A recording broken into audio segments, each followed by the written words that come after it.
The Hop Edition podcast is brought to you in association with Brew Keg Tap, the number one choice for all your beer dispense and kegging needs, and specialists in the supply of kegland brewing equipment to the UK market. So next time you're in need of taps, kegs, or anything with a zilla on the end, get over to brewkegtap.co.uk and tell them the Hop Edition sent you. We would also like to thank all our patrons for their continued support with running and developing the pod. If you would like to become a member and gain access to exclusive perks and benefits, head over to patreon.com/the Hop Edition podcast. Now pour yourself a cold one and enjoy the episode. Yeah, boy! Yeah! What do you think of that, lads? That was nice. That was nice. Good And that work, took Tricky 18 minutes. A dedicated 18 minutes. Dedicated. Wow. That's the lifetime, skills that he's attained. He spent It did take a bit 16 of longer those minutes pulling hard on his nuts so his voice wasn't so high-pitched and squeaky. That's what it was. That's my proper BBC voice there. It was good, man. It was good. It was good. Thomas is getting annoyed. Apparently, we've only just come on, and he's like, finally, Jesus.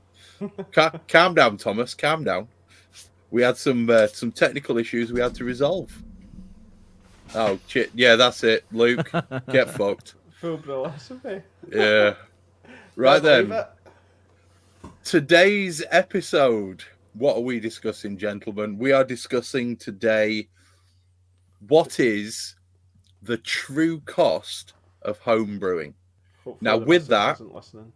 yeah, with that comes quite a few questions. Okay. Those questions are anything from, can you save money doing it? Do you really need to do that much of a spend? And basically, what can you get for your money that's going to produce you good beer from the outset? Now, I do think that before we jump into that, and whilst everybody's quiet, I need to update you on the competition because it went at the end of the last episode and we need it to be at the forefront of this episode. So what we're doing is this particular beer, this Merc Bomb in a glass, which actually tastes really good.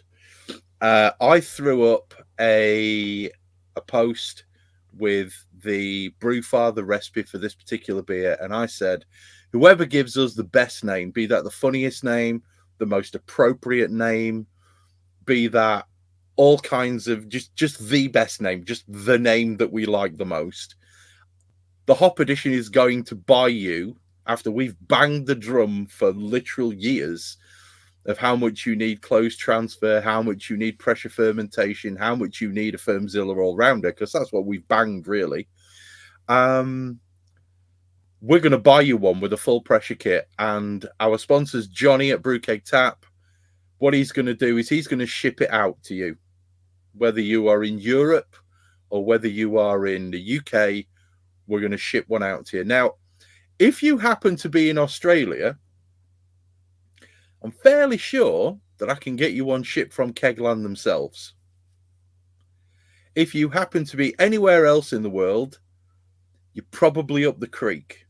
Geological restrictions do apply to this competition, mainly because you can't buy them everywhere. So there we go. But if you get yourselves onto the Hop Edition Facebook page and you have a look for the post about the competition, give us the best name for that beer. Now, the name that I've put in there, Pierced Nipple, it's only because I basically watched a video with I Am the Walrus himself, Martin Underwood. And as we all know, he has pierced nipple. That's the only reason it's called Pierced Nipple. I'm a very spontaneous character. I just typed it after seeing his pierced nipple. It doesn't have to be called Pierced Nipple. It doesn't even have to be anything to do with nipples. Okay, just go wild, let your imagination run free, give us the best name for this one, and we'll take it from there. But other than that, what we drinking, boys? Tricky? I have got my IPL. Definitely not a cold IPA. So this is quite been in the keg for quite a while now because I kind of unplugged it to put something else on tap and then forgot it was in the keg, so it's had a little bit of extra aging, and it's really cleared down nicely. So it's got a nice, has got that nice kind of lager clarity, slight haze on it, but it's just gone full on like Westy now. It's really kind of like, nice kind of West Coast, pithy, grapefruity kind of flavour in there. What hops did I put into it? It was Simcoe, and there was some. Was there Columbus? Maybe, I think. Mhm. Bear with me a second. I think there was some old school Simcoe, Centennial, Columbus, and Cascade. So yeah, proper Westy hops. So, but it was a little bit more sort of juicy initially, and now it's definitely got more of that kind of piney, dank sort of Westy flavour to it. So it's drinking really well, to be fair. I don't know how much you can tell that it's kind of, if you were just drinking it without the context, whether you know it was really an IPL or even got a lager yeast in it, because it's so hop forward. Tricky, just while you're having a drink, we've had a request from one of our listeners, Mr. Simon Seaton, for you to turn your fucking posh-ass microphone up. Okie dokie. Or, you could just talk to the microphone. I asked you guys if my level was all right, and you all said yes. That's because you were talking to your microphone. I am talking. It's right there. It's right there. Sounds all right. We've all got headphones on, though. God, tug those bollocks, mate, because you went a bit high-pitched there. I'm going to crank the volume up in. There we go. That's pretty much as loud as I can make it. Back it down. Too much. Yeah. Just a tad. See. Because it's distorting. Can't please everybody. No, but you could try. How's that? There you go. You're perfect, mate. Shouldn't be distorting. You're perfect. Anyway, back to your beer. It doesn't smell cat pissy for Luke in the chat, but it is predominantly Simcoe in there. So no cat piss, But yeah, it's a nice beer. I'm enjoying it. Oh, Who's next? Good. I've got Tricky's beer. I've got Focal. Ooh, the Focal Spectrum. Should be called Focal Banger, because it's an absolute banger. Well, Tricky, the OG beer is Focal Banger that the recipe came from. It just, you see the aroma, it just punches you in the face, doesn't it? Yeah, the aroma's full on. It's like full on. It's almost like it's like real ripe mango just whacking you in the nose. Yeah, that Spectrum and Incognito just gives it that like kind of raw essence of Mosaic and Citra in there. It's although I say that the Spectrum and the Incognito was all Citra, the Mosaic was the pure hop pellet, so it's not necessarily that, but it's definitely has got that Mosaic kind of that, dank mango thing going on, hasn't it? Yeah, it's like I think it's definitely more kind of that sort of mango tropical type, but there is a slight bit of citrus, but not. It's not as it's all about that mango. I think is where it's all coming from. So yeah, it is. I'm glad you're liking it. Juice, absolute juice, isn't it? Yeah, man. Yeah, I've got to say it does make a big difference. I was going to say it looked really clear. It's not the haziest of hazy beers, but I think it's a slight haze. It looks like it's cleared a little bit more, sort of in transit. It looks nice, since it's been bottled, but yeah. Mm. Oh, we've got Johnny himself giving us some kudos for the intro. Yeah, absolutely. Johnny giving us the thumbs up, yeah? Oh, I think I just saw Andy's sex face. Yeah. Owen, are you drinking something right now? Oh, I ran off to go and get the Focal He Banger. didn't want to miss out. No, I don't want to miss out. But I'm actually drinking my low ABV Pale Ale, which I think I've reviewed several times. But it has actually started to clear up quite a bit. And there's probably only about a quarter of the keg left. And it's all beginning to kind of round out. So now it's just kind of that nice sort of juicy fruit thing. But it's holding up beautifully and really enjoying it. What's nice is like you can pour like a whole pint and you can just have no guilt and just smash in that pint. You don't even need to worry about it. In like 10 minutes, you know what I mean? You're like, whoop. So loving it. That's definitely going on the rebrew list. A good beer for when you've got to look after the kids all day, I suppose. Yeah, can still function. To be fair, I refrain. This is my first beer, I will add. Oh, wow. I did refrain from drinking. There's nothing worse than trying to deal with kids whilst slightly under the influence. That's me, but I am going to open this Focal Banger because I'd completely forgotten about it in the haste of the day. Thank you, Tricky, for sending this on. No problem. Thank you. Super excited to try this. A couple of sachets of yeast as well with it. That was more to come on that front. Yeah. An unexpected treat. And thank you for sending it in glass. So that's pretty similar, slightly darker than my low ABV pale, but pretty similar. Nice head retention going on in the glass there, or at least some head. Not so much the retention. We'll check that later. Yeah, I'm super paranoid now about putting beers like this into plastic bottles. So I was just like, yeah, let's just put it in glass. Make sure you get the best version of it, because it's deeply dank, isn't it? Yeah, right. It is dank in a glass, I think. Yeah, it's kind of guava, dank guava, really ripe pineapple. Bit of blueberry. I'm getting. Is there mosaic in it? Yeah, it's all mosaic and citra. Definitely getting the blueberry off the mosaic, which is always a treat. Smells amazing, Trig.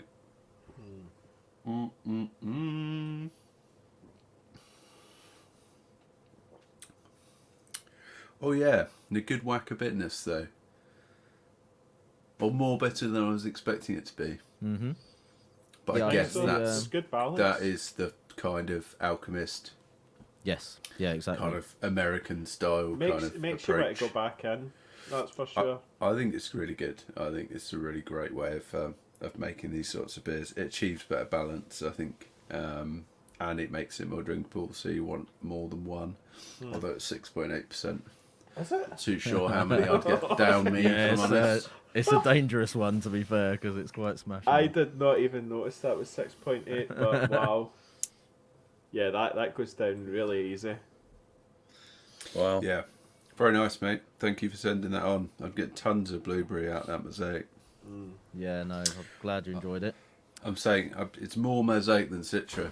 Yeah, I was saying that. Yeah, we were just talking about that because I was saying the aroma is really powerful, and maybe the spectrum and incognito contributes to that. But then I realised that actually the spectrum and incognito was all citra, so the mosaic was just the pure hop pellets. So which is interesting. Which is interesting, but I mean, I think just the aroma overall is still more. It's just more with it there, yeah. But it seems like the mosaic does come across as the more prominent, contributor, I guess. I don't know. But then, was it pretty balanced though when you actually compare them in the actual additions? As in the quantities, yeah, I think so. It's a bit weird, obviously, because the incognito and the spectrum's kind of concentrated, but the equivalent amount of that, the little sachets are roughly equivalent to 100 grams, so it's pretty much equal in terms of equivalent dosing for the dry hop, and it's a little bit more for the citra in the whirlpool. But yeah, it's interesting. Anyway, that one is kind of still more prominent, I suppose. Cool. Nice. Is it good beer then? I'm gonna have mine in a minute. It's very right. nice. But Yeah. how much does it cost to make? Well, See you later, Johnny, mate. The true cost. Enjoy bedtime with the kids, Johnny. We'll catch you later, buddy. Nice one. yeah, cheers, Johnny. Thanks for the feedback on the intro. Apparently, your golden voiceover sealed the deal. Yes. Yeah. So there we go. Right. I'm drinking the beer that's not actually been named yet. I've not opened this beer, which is incorrectly named yet. I'll get back to that later. Now this. Centennial and Amarillo in the hop stand, fermented out with WHC Hop Unlock, the thiol yeast, with a 40-gram, although I think it ended up being 50 grams of Mosaic and 50 grams of Simcoe Cryo in the dry hop. This beer is a literal fruit punch beer. It is difficult to describe all the fruit flavors because with every mouthful, you kind of get something different. I cannot recommend these thiol yeasts enough, especially if you utilize your survivable sheet and put stuff in the right place within the brew. You can really achieve what is essentially just umbongo in a glass. This is gorgeous. I get waves of like just tropical fruit. I'm getting like mangoes. I'm getting a little pineapple. I'm getting apricot. I'm getting, yeah. Feel free to pop round, Simon. No problem, mate. Or tomorrow if you want a sample. It's fine. It's a really, really nice beer. But the thiol release is it's released some of that, for want of a better term, that berry that comes from the Centennial. You're getting a tiny hint of the grapefruit, and then the rest of it is just tropicality with a good blast of blueberry. It's really, really nice. It's a very, very nice beer. I'm quite glad I've made it. Chris, is this the beer that we were making on the live brew day, and then you put one of the hop editions in the wrong place? No, that one's currently cold crushing. Oh, okay. No, that was cold crushing. I've got no idea yet. But this is just stunning. It's gorgeous. I mean, yeah, it looks like a Merc bomb, but considering the amount of cryo that I put in it, I'm not bloody surprised it's a Merc bomb. Yeah, it's gorgeous. It's really nice. Hop unlock yeast. I do wonder, although obviously it's a thiolized yeast, I wonder what strain it's closest to. You know, is it a London Ale 3-esque type yeast? I wouldn't be surprised. Kind of by the look of the colour of the beer, it looked to be something along those lines. Merc. No, I mean, it could possibly be. But the weird thing is, we know a man who might be able to shed some light on that, don't we? And we're pretty much, I think we're due for him to come back on the podcast and give us his research. That's Yeah. Lance. Yeah. We're about due Lance to come back onto the podcast and give us his research on what do you call it? The haze. On the haze, yeah. Yeah. Maybe not mention you've been using some WHC yeast. He already knows. I showed him it on the last podcast. Oh, okay. Because it's clearly not WHC's yeast. It's clearly one that they've got from someone else. I think they've probably got White Labs because it's non-GM, isn't it? Yeah. Whereas all of Lance's style yeast are GM. Yeah. Mm-hmm. Yeah. Probably, yeah. Yeah. So, yeah, it's gorgeous, though. It's really nice. And I reckon you could achieve a very similar result with London Ale 3. I really do. Or you know, there are other versions of London Ale 3 available. London Ale 3 that is kind of That's what I've got at the minute. host yeast for the... I wouldn't be surprised. I mean, tell me something else that produces a haze level like that. So I've got I did a bitter, was it yesterday? And I'm fermenting it with London Ale 3. No, that's lovely. That's really nice. That would be really interesting to see how that comes out, Andy. Yeah. Because you'll obviously you'll get a lot of the classic London Ale 3 esters, but in quite a different, I would assume, quite a different grist and a different style of beer. Exactly. It'll be interesting to see if it clears up because you're not dry hopping it, right? So. Yeah, it does say you can put some Goldens in, like a couple of cones of Goldens or something like that. So, is there any point? A couple of cones. Well, that was disappointing. There wasn't even the remotest hint of a hiss there, Tricky. It's well, mine was certainly carved enough. I don't get He's much of a moaning husk, already, but see? wait till it smacks you in the face, Chris. He'll start slabbering about it soon. That's 1 point down, Tricky. No hiss. He'll be JCP judge. Can we talk about the name? Overfilled. Can we talk about the name, please? I understand why you've gone the way that you have with Focal Spectrum. Yeah. Yes. However, would it not have been better to have been Spectral Focus? Given you were testing out the Spectral and Incognito bits. Well, no, it's called Spectrum. My way sounds better. Fuck you, Tricky. You got that name wrong. That's another point, Tricky. Yeah, another point down. So far, this beer's shit, and I haven't even tasted it. It's crashing and burning already. It's shit. That's what it is. Wait till he starts slavering.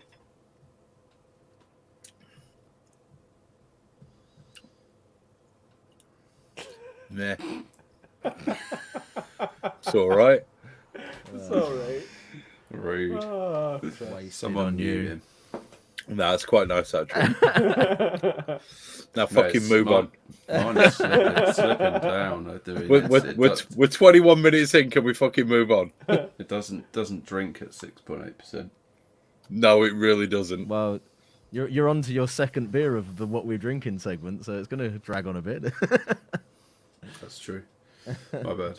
I'm on 2 beers as well. Doubling up now. Arca fucking what? Jesus. Come on. Somebody move on. Let's move on. Come on then. Costa homebrewing then. Yeah.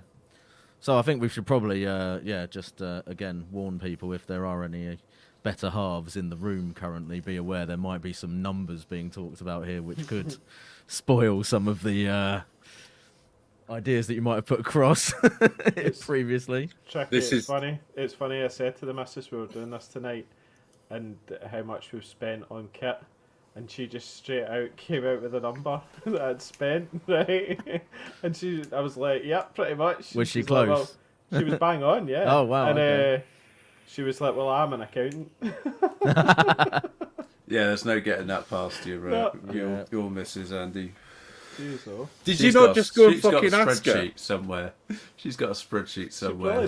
Totaling it up by the minute. Because what we're not taking into account here tonight is actually when you spend £100, then the missus gets to spend £100. So actually, these figures you actually have to double. Nah. Yeah. I'm not sure it works like that in my household. But nah, it don't work like that in mine. It works like that in mine. My missus spends whatever the fuck she wants. Right then. So, the true cost of homebrewing. Now, this could be a bit of a contentious subject. And as Tricky said, this is definitely NSFW, not suitable for wives. Or husbands or partners or whichever way you swing. What generally is the true cost of homebrewing? Well, it's everything that you've spent in order to get to the point where you can brew beer. All right? It includes electricity. It includes, if you're on a water meter, unfortunately, it includes that. It includes the cost of all your sundries. It includes your Star San, your PBW, your percarbonate, whatever it is that you're using. And I think that kind of has to be taken into account to give you a true representation of just how much money you will save compared to buying from a supermarket or buying from, I don't know, Verdant or Cloudwater or whatever brewery it is that you choose to buy from. I think one of the best places for us to start here would be for the absolute base level.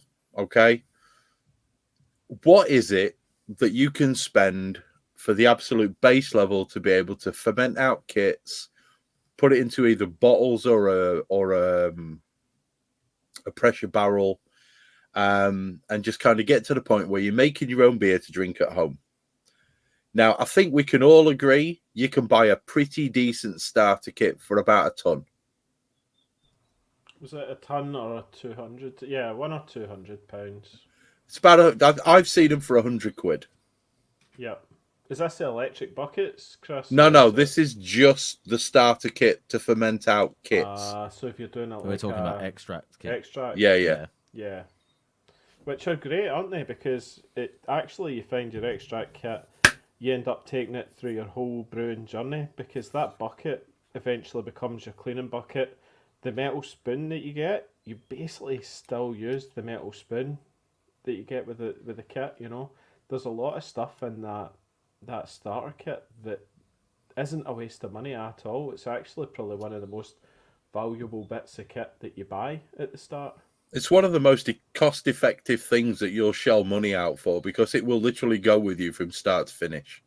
Pretty much, yeah. It is pretty cool. If it includes fermenting buckets, you can use them for quite a while. And if you got a pressure barrel, your costs are even less. You don't have to buy bottles. You don't even have to buy cases of real ale in bottles to be able to wash them, to be able to put the beer back into them, to be able to, let them condition and then drink them again. Although that is a perfectly viable way of doing it. That's the way that I did it. I'm lucky I know people who work in like working men's clubs and whatever. And that stupid cider with the ridiculous labels, he just got me a load of them bottles. Mm-hmm. One Saturday night, put like 60 away for me. I turned up the next day, brought them home, washed them, job done. It's a good way to get started, though, isn't it? It's like you probably won't stick at that because of maybe the labour that's involved in bottling and all that sort of stuff, or you might just get sick of the bloody pressure barrels, isn't it? Because you constantly have to lube those suckers up. But yeah, that's what she said. That's what she said. So yeah, but it's a good investment at the start, that's for sure, and gets you going. It definitely is. Did you start with something like that, Owen? I started out doing what do you call it? Like I started with a half barrel. Oh, right, half barrel. Yeah, I started with a half barrel system. No, I started using like you do kind of like partial mash. Yeah. You sort of you steep the specialty grains. So I actually started out with one of those kegels. Yeah, I bought a kegel, and then used to buy dried malt extract. That's kind of how I made probably the first 3 or 4 beers. So I don't think I have to date ever made a kit beer. Owen, or use liquid. Hang on, you've never made a kit beer? I've never made a kit beer. Nothing at all. Not even a wherry. Not a wherry to be seen. No, never opened a can of liquid malt extract. Wow. In my life. I do still have the kegel. The kegel is I originally started out with a gas burner, right? Which is a real pain in the ass. They're quite popular in America.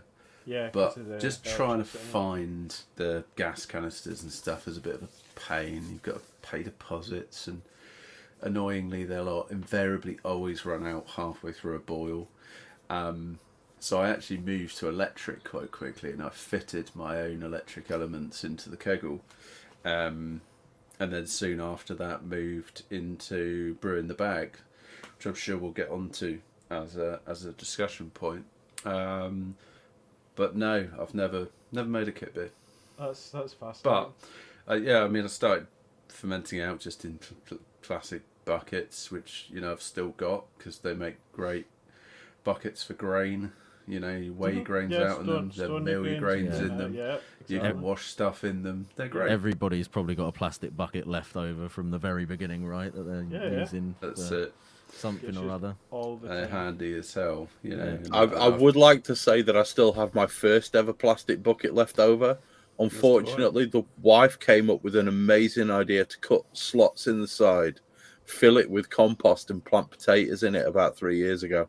Oh no! Oh, well. So I don't have it anymore. Right, in the garden. I've got my original. Yeah. Not to rub it in, but yeah, fuck you. Love you, Owen. Ron in the chat with Woodford's Wherry is the most overhyped, overrated extract kit going. He's not wrong. I can't really disagree with that. He's not wrong at all. Do you know what it is with Wherry? I reckon it's just like people brew that and go, yeah, that tastes just like that really shitly kept kind of cask ale down the pub. It's like, yeah, it's probably pretty close to that, yeah, but it doesn't mean it's good, sort of thing. See, Ron, the where you're going wrong, mate, is you've not added at least 3 kilos of granulated sugar. No, Owen, an imperial wherry. Yeah. Owen, you're so wrong. It's 3 tins of treacle and 1 kilo of granulated sugar. Yeah, dry hops with a badger. That's the one. Gotta get the badger in key. there. No badger, no worry. That fermentation will not stick if you don't put the badger in it. So it's the special edition Wherry badger finger. That's the one. Andy, bump your volume about 15%, will you? I don't think I ever actually brewed the Wherry, but I did do a couple of the other Woodford's kits, so like an Admiral's Reserve and one other one, I think. But yeah, I was farting around with extract kits for a while before I took the plunge to do. I did do a couple of partial extract brews myself, and then the little stovetop all grain. But yeah, some of that kit from the very beginning still is still kicking about in the garage now. Oh, the pressure barrels are long gone, but there's a few bits there that have survived all the way through, I think. Yeah. That's how we roll, you know. We get this kit and then we like to keep a hold of it because you've spent money on it. And ultimately, you know it's going to be useful as you move on further down the line and everything. So you keep a hold of it. But what it does do is it does set you up for, like, you know, that next stage of, you know, possibly moving to an extract kit like Owen did.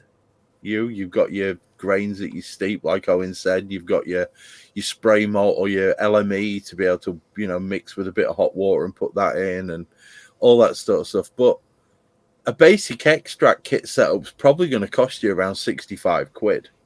Yeah. So you can do decent beers with that for like 65 quid. Yeah, you're probably not going to be brewing 23 litres, but you're going to be brewing decent beer. Yeah, I've tried quite a few homebrew beers that have been made from kits, particularly at my homebrew club, and some of them have been really good. But you do tend to kind of get a little bit of a kit flavour, don't you? It's kind of a bit. The twang.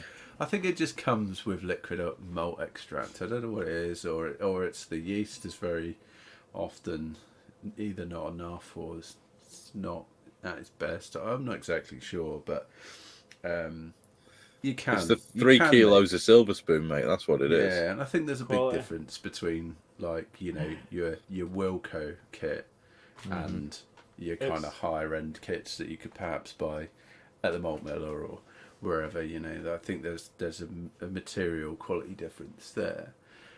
But I think the big difference, the big jump from kind of going to just making beer with kits is obviously a heat source. You then have to introduce the boil, don't you? That's the key difference, right? It's one, you're just effectively making a pot noodle, right? And then the next is like, now you're moving up to making mac and cheese in a pan. But it's cheap. It's cheap.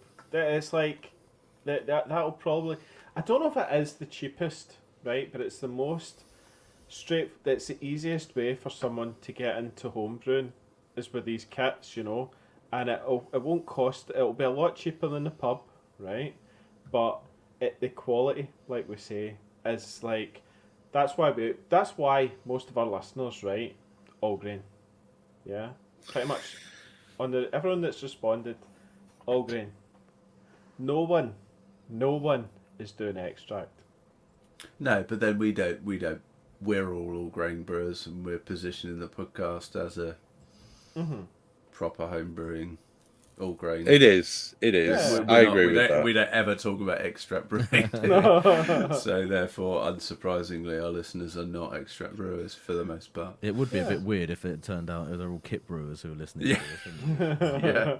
Us constantly talking about like mash conversion and, you know, hop braiding, and we're obviously just putting them all off, taking that step to all. Well, maybe.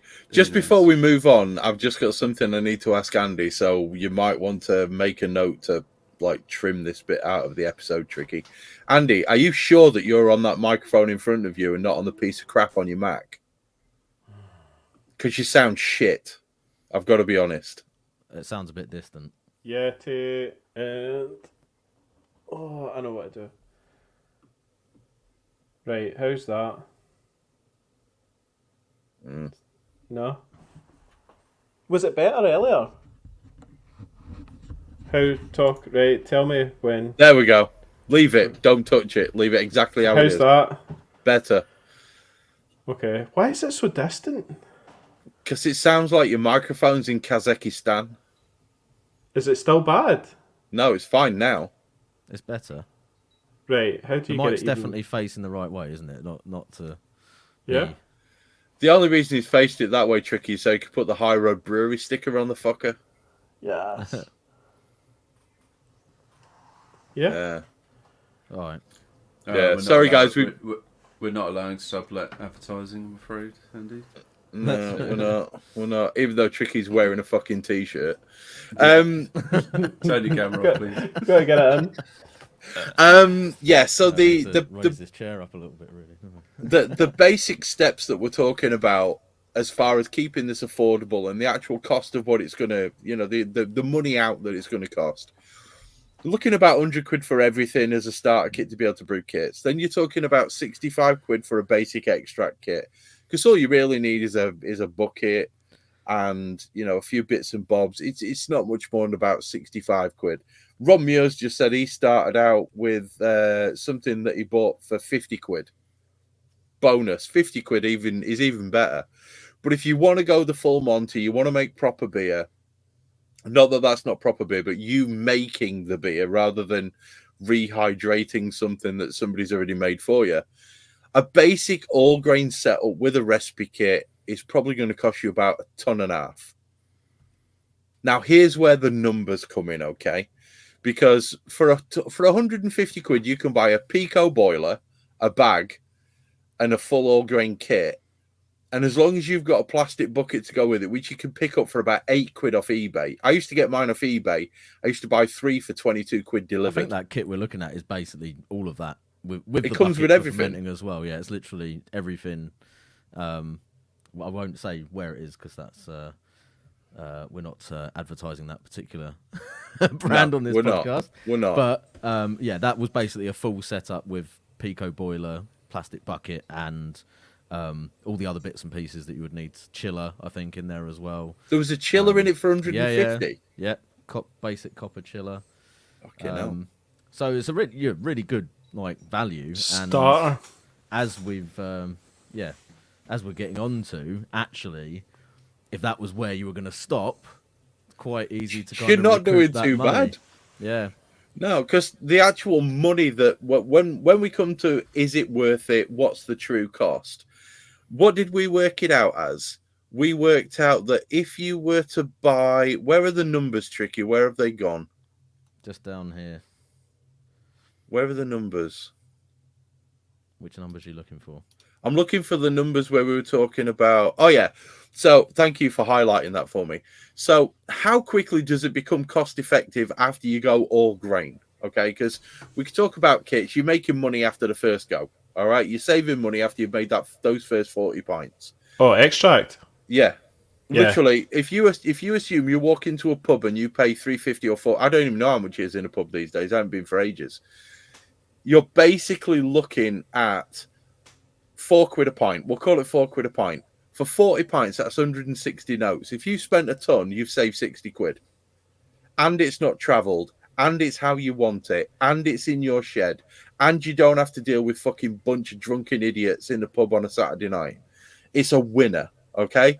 You're saving money after that first kit. With extract, you're saving money, way saving money after that first go. And with your all grain setup, you're saving money midway through the second brew, maybe the third. If you go super cheap on your kit, yeah. It depends how Timmy you've gone, really, doesn't it? How Andy you've went. It depends how Timmy you've gone with those brew kits. So a basic all grain brew kit will pay for itself.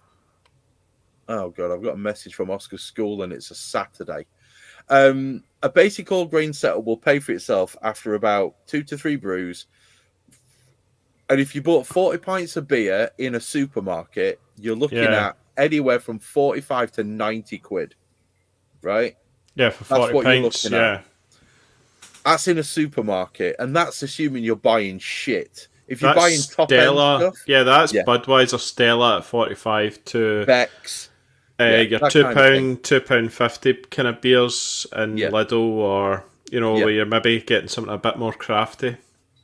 But if you want to go full on, you want to make your own all grain, after 2, maybe 3, if you brew just a normal like Saz Pilsner, you're saving money pretty much after the first one. Oh yeah, right. A Saz Pilsner is probably the most cost-effective brews, but it is so good. Like but flavour. So easy to fuck up. Don't forget the easy that's true. And that's potentially looking at some extra money needed to get kit. Yeah, to make it possible to do that well, right? So your fermenting fridges and all that temperature control. But there's no reason why you couldn't do it with 3470 at 20 degrees, and still make a decent beer though. Tricky, am I right? Oh, no doubt.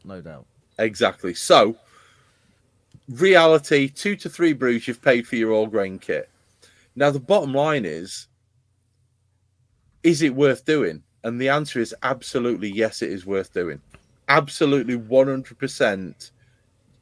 And this is what we're going to come on to, Christian. So don't blow the fucking script, man. This is the point. This is where we're going. This is where we're. It's almost like he's seen that. Who's sent him a copy of the notes? It's what's the actual true cost. We're coming on to that because it's going to scare the shit out of you. Okay. Now here's the thing. When you've got this setup and you're brewing beer and you're brewing all grain and I'm sorry to bollock you, Christian. Hopefully that thing that came in the post first class to you today, that big jiffy bag, I didn't mean it, mate. I love you, man. Love you. The actual true cost of brewing is quite different to the 150 quid that you're going to spend on a kit like that. Okay? Very different. As Andy and Owen will tell you. Very different. Okay? So, somebody want to talk about the next bit? Because I feel like I've been talking non-stop. What's next? Well, yeah, I think basically what that all runs into is like, at what point do you stop with the equipment? Because none of us have yet. Well, yeah, right? It keeps coming. Yeah, I mean, when you sort of first started out, I mean, I think you and me, Andy, both sort of did some fairly similar stuff in terms of like the stovetop and whatever, and that's fun initially, and then because it's like the chemistry of making beer. Just the fact that you've like made a beer, and it's actually worked and it tastes like legit beer and it's better than the stuff that's out. But your kitchen is a sticky mess. Yeah, when the walls are crying in your kitchen and the missus walks in the morning and the feet are like it's like a Weatherspoons carpet on the kitchen floor. It's no bueno. But that realization that you've like spent sort of 5 hours to produce kind of 8 bottles of beer as well, and it's like okay, so I think it's very rare that you're not going to want to step up to at least a sort of 5-6 gallon kind of. And that in your head, that it starts like, oh my goodness, how am I going to drink all this beer? Remarkably easy it turns out. But I think that's got like the first step up for me was just wanting to get that bigger batch size, and then it was like every time I got something new, it was like, but what else can I get to make this better? And it's just like, for me, it's always just been like incremental improvements to the setup that I've got and how I can make the process easier for myself as well. So I went to a Pico boiler and basically brew in the bag. I really didn't like having to hoist the bag up in the air and try and drain that over the top of the pot. So the next thing was doing like a insulated mash tun. But a lot of that stuff I did like basically cheapo DIY versions of it, so I didn't spend a huge amount of money. That was Cool Box mash tun first, and then I did the one that was actually 2 old buckets sort of together, and then I think there was a video with me spraying like insulating foam all over the fucking garage and making a bit of a mess. Tricky. Which was fun. Your lack of the pattern still pisses me off. The pattern. Oh, well, you wanted me to do a Fibonacci sequence. The Fibonacci sequence wasn't in your hole. How dare you? It still worked pretty well, though, to be fair. It would have worked better with a Fibonacci sequence. Definitely would have worked better. But yeah, and then and then after a while you realise the plastic is starting to wear out and get stained, and then it's like discoloured. Let's get some stainless involved, and so on and so forth. So, yeah, and yeah, scorched elements. Big Banana's just mentioned hating the Pico boilers burning the wort with the element. I think I definitely had a couple. That was another reason I think why I sort of went down the route of not doing brew in a bag with them, because I found it was much worse for that. When you did brew in a bag, you're more likely to get sort of grain particulate in the kettle that would scorch. So I found that the Pico was all right when you were using it with a separate. Was there not one with a thermal cutout and it would go overheating and it would just cut the damn thing out? It was like the one, it had a circle and it had the holes drilled in it, and then it had an element on the bottom, and then you used to turn the little knob to set the temperature and all that. Mate Raymond had one of those. Was that one of the converted like tea urn type? No, it wasn't even it was a proper, it was for brewing. The an Pico, actual brew thing. The Pico came with an external control box, didn't it? Not all of them, like the basic. No, there was one. an upgraded version. Yeah, there was like a digital version. Was it Brewpacks or something? Maybe did it, or someone, or Richie's or someone did one, and and the thermal cutout would go, and you were just like, oh, this is doing my nutting sort of thing, you know. You just like, right, cut that and just bypass it straight into an Inkbird or something. Yeah, it was probably the best way. So yeah, I mean, for me, there wasn't like one I've spent a load of money and just gone straight to, this. It's been a kind of gradual DIY building up of the system. Same. A lot of it sort of DIY bits and pieces, and then you get into the whole dispense side of it as well, which is another money pit to throw cash at as well. So kegs, keezers, kegerators, taps. And that seems to be CO2. a thing that just keeps going as well. Even once you've got the setup done, it's like, I think I fancy upgrading those taps now. Like because you did that recent, and stuff like that. So it basically, I think, coming back to it, it's like you might. It is obviously feasible if you just look at the basic setups to do it on the cheap and start saving money almost straight away.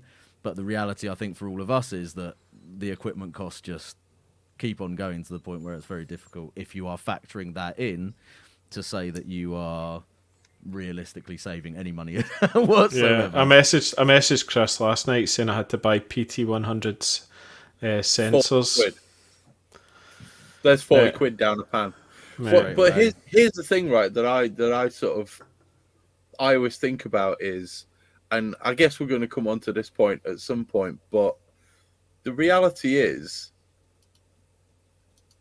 when does it stop becoming something to brew cheap beer and become a hobby that you actually enjoy doing?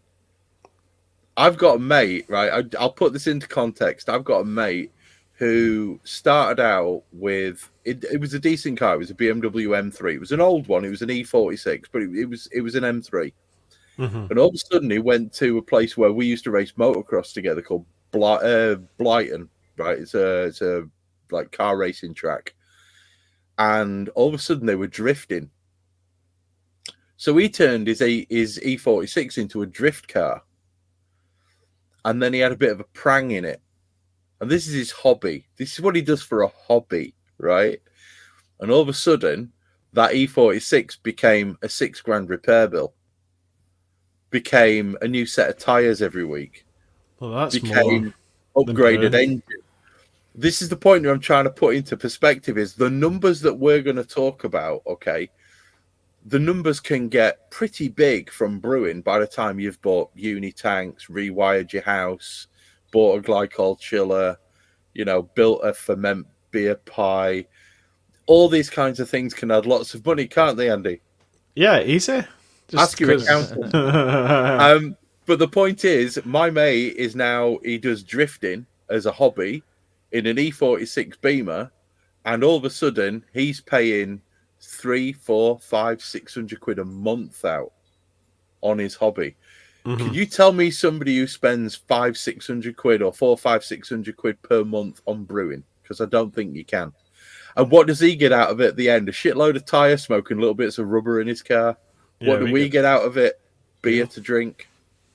Yeah, it's hobbies.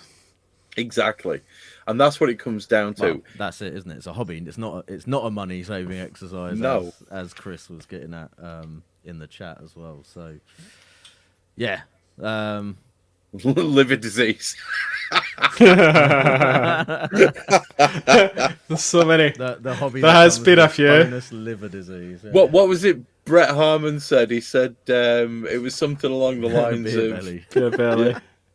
Brett said something. Yes. I can't remember what it was. It was about what does he get out of it, and he's like hangovers on the regular or something. It's like by the time you've factored into it, oh, hang on a sec, we've got a really good post on Discord from Ron Muir, and I'm about to look at it. Oh, it's ridiculous. I am not. It's good. Ron, I am not saying that live on the chat based on what you said, but if you are Patreon, I suggest you go to the podcast announcement forums. Just have a quick read of what Ron's put in, which was to get his new brewery up and running. Oh, man. Yeah, that's fucking extreme, is that? But the point is, Hey, he's got canning set up though, right? So... No, leave it. His missus might listen to this. Leave it. So we've got all of this. And we talk about it, and yes, it's expensive, and yes, we spend money on it. But I would rather spend 90 quid on a hot bong and have to buy it once than buy a brand new set of tires for an M3 once a month. That's all I'm saying. I'm putting my shoes into the ring right now and saying, I would rather do this hobby than many more. Big B's made a good point. It's like how many years? So the costs that we've spent, if you split that over for me 5-6 years now of brewing, then it's actually quite cheap. Yeah. It is. It is. You would probably have spent more money if you'd have been going to the pub for the amount of beer than you have spent on buying bits for your home brewing setup. Like motorbikes I would spend. Well, you bought a Fireblade because you're an idiot, but the point is, I was gonna say golf, and literally, yeah, Jim Fraser jumped straight in the chat. Golf. It comes up compared with golf. It's cheap. It's like there's all sorts of hobbies like that. Sports, sports based hobbies. I do archery as well, and I don't spend loads of money on the kit for that. I'm just potter along with what I've got. But it's one of those things where if you want to throw money at it constantly, you can be buying the carbon latest, fiber. Yeah, exactly. Best quality materials and the latest sights and risers and balances. Do you have a compound bow, Tricky, or are you just a long bow? I don't have a compound bow, but if you want to spend loads of money, compound bows are the ones that you go for because they've got the telescopic sights and what's that company that begins with a H? Hoyt. Thinking of, yeah. I remember seeing one of those online. It was like $7,000 for the bow. Yeah. It's, yeah. That better suck and fuck for that money. That's all I'm saying. I mean, it's you can compare that to sort of brewing in a sense where it's like some people will be happy with a basic stick and a bit of string and buy that and off you go, and that's all they do. And then other people who were fully into it's very, in fact, the comparison to sort of brewing is quite funny actually, because you have the people who are super engineering orientated tend to go towards the compound bows because they are the techno brewing's like that though thing. So like the people shooting those would be like the equivalent of Andy, basically. Yeah. And they're like, absolutely programming their own, controllers and all this kind of stuff, and it's very hands-on technology and sort of science-based, and they're always got the Allen keys out tweaking this and that and doing all the rest of it. I don't understand why, because you know what I mean. I've fired a compound bow once, and it was way easier to fire than a longbow, really, because whilst the draw is much heavier initially, the actual hold at the end while you aim is much less. I think it was about £10 at the end. Yes. Whereas the initial's about £75-80. Yeah, no, it's weird because when you see people pulling them, you see that drop. It's off like, in, and then boom, like back to there, and then you can just sort of stand there, holding it for as long as you want, really aiming. It's a very tiny hold. Their power, trigger release usually as well. It's a string releaser gadget that they hold, so it's all, it's as close to making it shoot like a gun as you can be, really. Just buy a fucking gun. They're cheaper than £7,000. Yeah. But anyway, the point that we're trying to get onto with this is you can spend basically what you want. So if we want to talk about the actual cost of brewing, okay, so you've done your first bit, you've got your setup, you've bought your Pico boiler, you're now brewing beer, and then you decide to do some upgrades, okay? The next upgrade has to be kegs. It has to be, because at this point you've pissed your wife off by taking up the draining board for 4 hours while you've washed those 50 bottles. Your wife's realized that whenever your wife's also realized that or your husband or your whatever, you've also realized that all of a sudden there's beer all over the floor whenever you've had a bottling session. You're also pissed off when you're doing this, right?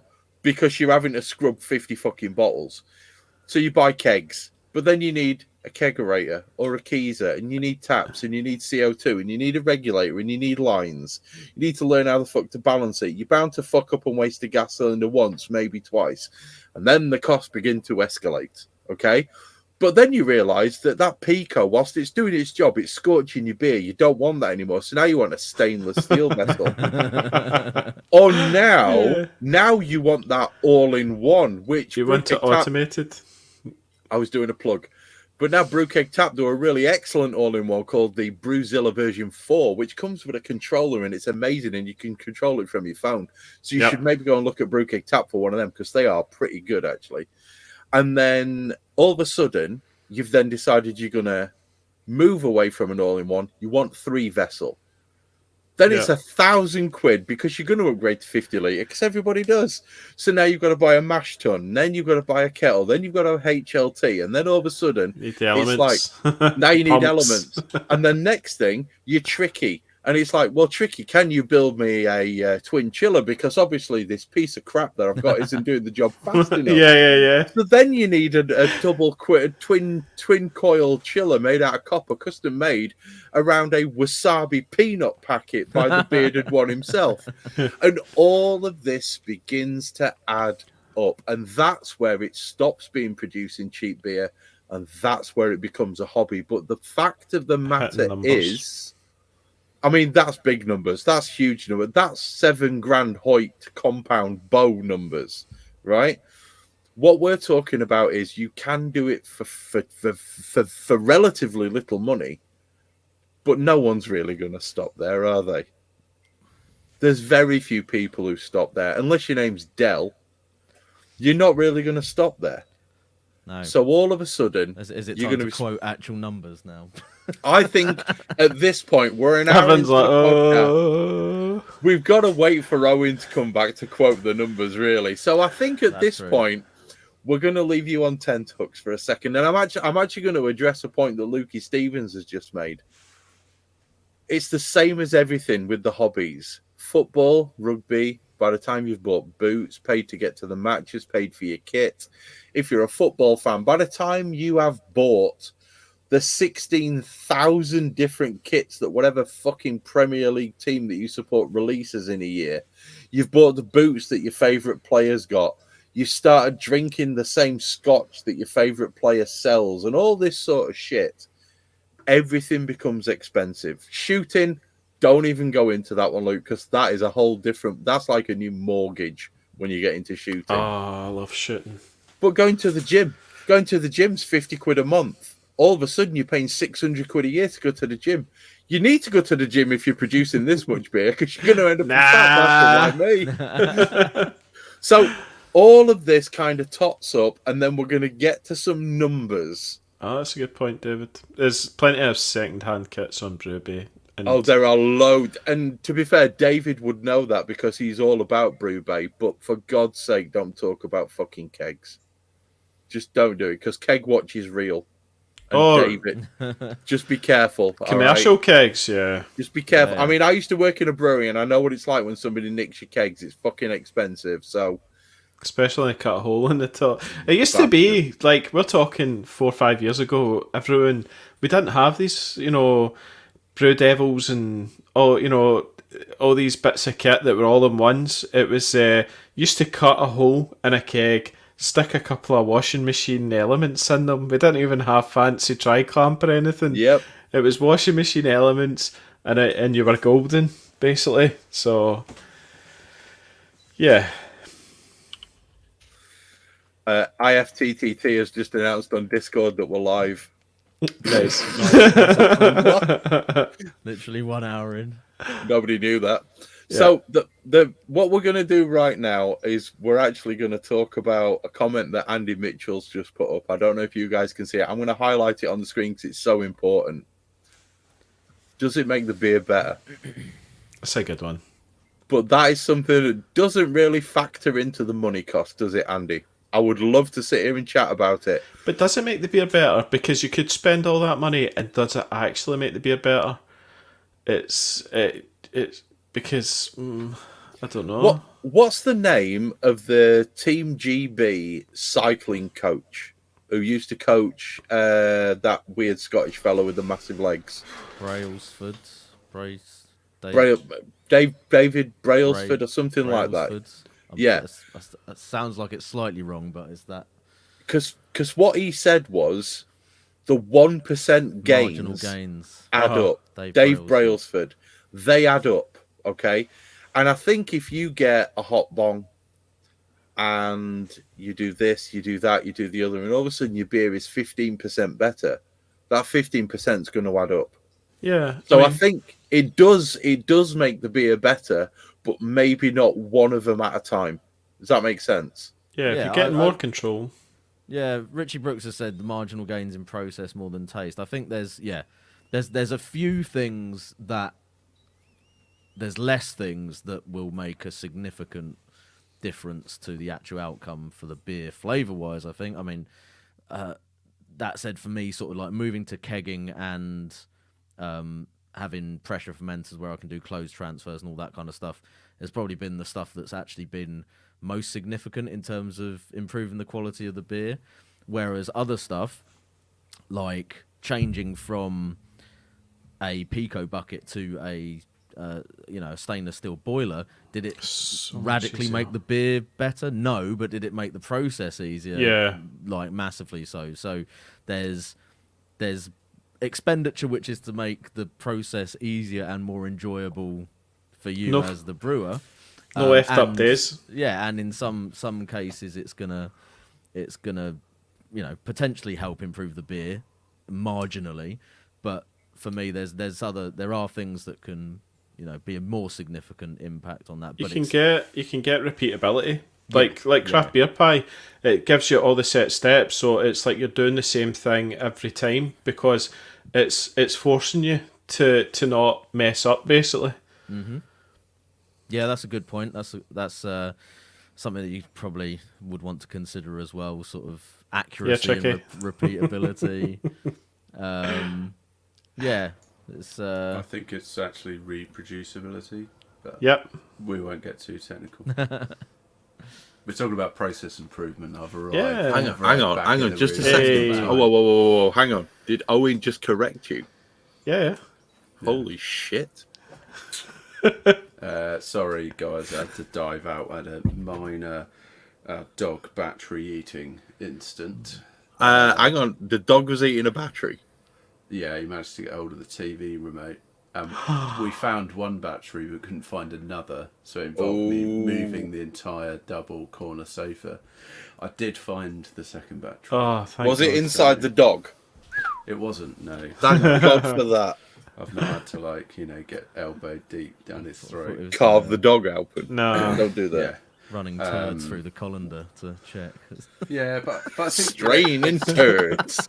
I agree with Tricky's sentiment. I think broadly, like any improvement that you're going to make to your process, right, or indeed your inputs, okay, are going to derive in 3 common output changes, which is going to be quality, cost, or delivery, right? So quality is obvious. Cost, are you doing it to reduce cost? Are you going to improve efficiency, therefore use less grain, yada yada? Or delivery, in terms of, are you going to be able to speed things up, or are you going to make it easier? Are you going to make it more efficient? Kind of efficiency falls really more into cost, but I think at the end of the day, quality is one of those outputs. So if you improve your process, then it may result in a quality improvement. But the question is, you do have to ask yourself, in terms of cost benefit, how much are you spending, and what is the outcome that you're expecting in terms of an improvement in quality, cost of delivery? And you do have to kind of weigh that up, right? Yeah, and if you're not going to get that material benefit, then just maybe don't bother. It's almost like your time. It was like back in the early days, I'd have to be sitting over the stove when I was using that big burner in my cooker, and I was like doing 5-gallon batches on the gas, but you were constantly having to monitor the temperature, right? Whereas now I can go away, play with the kids, look at my phone, and say I've still got 15 minutes left, sort of thing, and you're not freaking out, constantly having to check on things. Just more chilled. It's just like a usability, like ease thing, right? There's very few, like automation, I guess, right? Brett's talked a little bit about, being able to control all of your variables, which I think was kind of your point around repeatability and reproducibility. That is probably less relevant in the homebrew world, because we tend not to be reproducing the same beers over and over again. Some people do, but a lot of homebrewers tend to vary. And also, you're not getting hung up on like that variation. Oh, Brett. Hidden costs of brewing. Constantly upsizing wardrobe.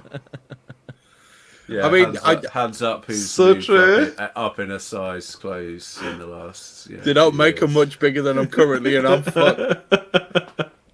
But I think there's lots of really good points here, and I'll be honest with you. I think that if we could do this as a kind of live brew day and pull people in, I think it'd be brilliant to get people to come in and just give us their experience and their particular take on this, because this is one of the wonderful things about this particular topic. But what Owen's just said there, when it comes to the 3 specific areas that you're going to improve, he's pulled it out. Put your dick away, Owen. That was for the audio version. Sorry, everyone. The main kind of 3 areas that Owen's just talked about are spot on, okay? But all of them add up. The incremental differences make a difference. So, before we talk numbers... Go for it. Tricky. Should we take this to the commercial break? I think we should. I wanted to get that one in. So, I've not tasted mine yet, and it's poured and it's in a glass. Can I go first, please? Go. Go for it. I need to get mine. Now, a Sainsbury's trip yielded this. Well, hello there. And it's Scottish. That's what. Did I not drink that? I drank that in the pod. I think I've drank that in the pod. Maybe. I don't know if you did or not. Right? I did. Because I remember asking you whether it was honeycomb, because I thought the can art looked like honeycomb. Yep, that's the one. Peach and passion fruit Bellini. Oh my God, Chris, you are in for a treat. Right, so this is a Vault City beer for the audio version, a peach and passion fruit Bellini, 6.6% modern sour. Now, Andy is currently jacking off with his camera on for some reason. And essentially, this is a Scottish brewery in Portobello, Edinburgh, for those of you who don't know. 6.6%. orange juice in a can, right? That's what it looks like. It's probably straight up sort of mango. The smell is, honestly, is quite lactic. I'm getting quite a lot of the acid. I'm getting a little bit of the peach, the passion fruit. The weird thing is, right, my daughter, after she'd had her tea, she asked if she could have a yogurt. She likes having yogurt for pudding, mainly because we won't give her chocolate since we've just had Easter and she ate a body weight in it. And she asked if she could have a yogurt, and there was a peach and passion fruit yogurt that she destroyed in about 20 seconds. So I'm quite interested to see what that yogurt's going to taste like with added alcohol.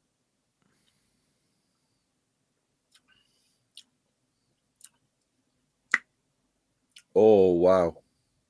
Oh. Just here. Just here. That's nice. It's got a decent level of sourness to it. The peach comes through like front and center. And then the passion fruit as it washes off your palate. It's a hang on. Well, I like to the gland that you were just pointing at, I like to refer to as the cheese gland. Have you ever if you eat like a really strong mature cheddar, yep, you get the same effect. Or as I like to call it, Owen, a crunchy cheese, the one with crystals in. Yes, crunchy cheddar. That's what they're they the start best. marketing as. They are the best ones to go with hand carved honey roast ham. Just as a FYI. And also, if you can get a hold of it, some of the chili jam that I got, the Trackleman's chili jam. Trust me, legit. Cheddar and chili jam is like it's a combination made in heaven, in my opinion. Yeah, it is very, very good. But it's fucking banging. It's a banger. It's an absolute banger. It's a beautiful beer. I can't get over just the waves of peach and then the waves of passion fruit. It's nice and thick as well, isn't it? No, not really. No? Not really. No, followed by a nice sour cut-off. Okay. So it's like you've got fruit, breathe out, fruit, cut off sour. It's very nice. It's actually making me want to drink more. I'm really glad pulls you in. I've got 3 of these in the fridge. I'm quite glad. Oh, yeah. That's a supermarket. Yeah, it's a Morrison's. Sainsbury's. Oh, you got it at Sainsbury's? I got it in Sainsbury's. Well. Yeah. There's a Sainsbury's literally 5 minutes from the house, but they've got the shittest selection. Beer section out of all the local shops, which is really frustrating. I found out that Sainsbury's have got their beer section on one aisle, which is all your standard Beck's crap, followed by Snagglefoot or whatever it's fucking called. Snagglefoot. Bombardier. Bombardier, yeah. You go round the corner. Brewed in Bedford. just nip your ass round the corner onto the next shelf, and opposite the craft gin section, there's a small, 3 clicks wide craft beer bit, which is crap, but it had this, so it's not too bad. This is great. Buy it. Go and buy some of this. It's banging. Yeah. Cool. Yeah, I think I might have to go and look for that. Yeah. Fuck off, Luke. Hang on. No, I need to deal with this. Well, fuck off, Luke. Sainsbury's has always been in Yorkshire, you twat. Fucking Yorkshire's getting posh. You, me and your bald head are going to have a conversation, you wanker. They do have Harrogate. To be fair. Yeah, actually, we've got Harrogate. Fuck you. Yeah. I went into my local large Sainsbury's and there was next to no craft beer at all. There was an awful lot of bottled real ale. Yeah. Okay. Yeah. It's the same as mine. Has yours got the bog standard brew dog, a little bit of Tiny Rebel, and I think the only sort of half decent stuff in there was Northern Monk, but it was just their core beers. Not Faith or stuff. I'm not even sure they had that. They didn't even have that. Oh shit. Yeah, for the record, I'd rather sit on a bench made of broken glass, than drink a Tiny Rebel beer. Agreed. I mean, that's extreme, but I can't disagree. They can get in the sea, as far as I'm concerned. Remember we used to, what was it, the marshmallow one they used to do? That was. I'm not even going to give them any more airtime. He doesn't want to give them airtime. They used to be good at the beginning, but they just right at the beginning when they used to make beer. Yeah, and now they make, I don't know, malt-based alcohol. Flavoured malt-based beverages. I liked them when they made beer in a wheelie bin, and now they've got all fucking popular, man. They sold out, man. They sold out. But yeah, Vault City, winners. I'm going to do my beer because nobody else is doing one yet. So, well, hang on. Where's the camera? There it is.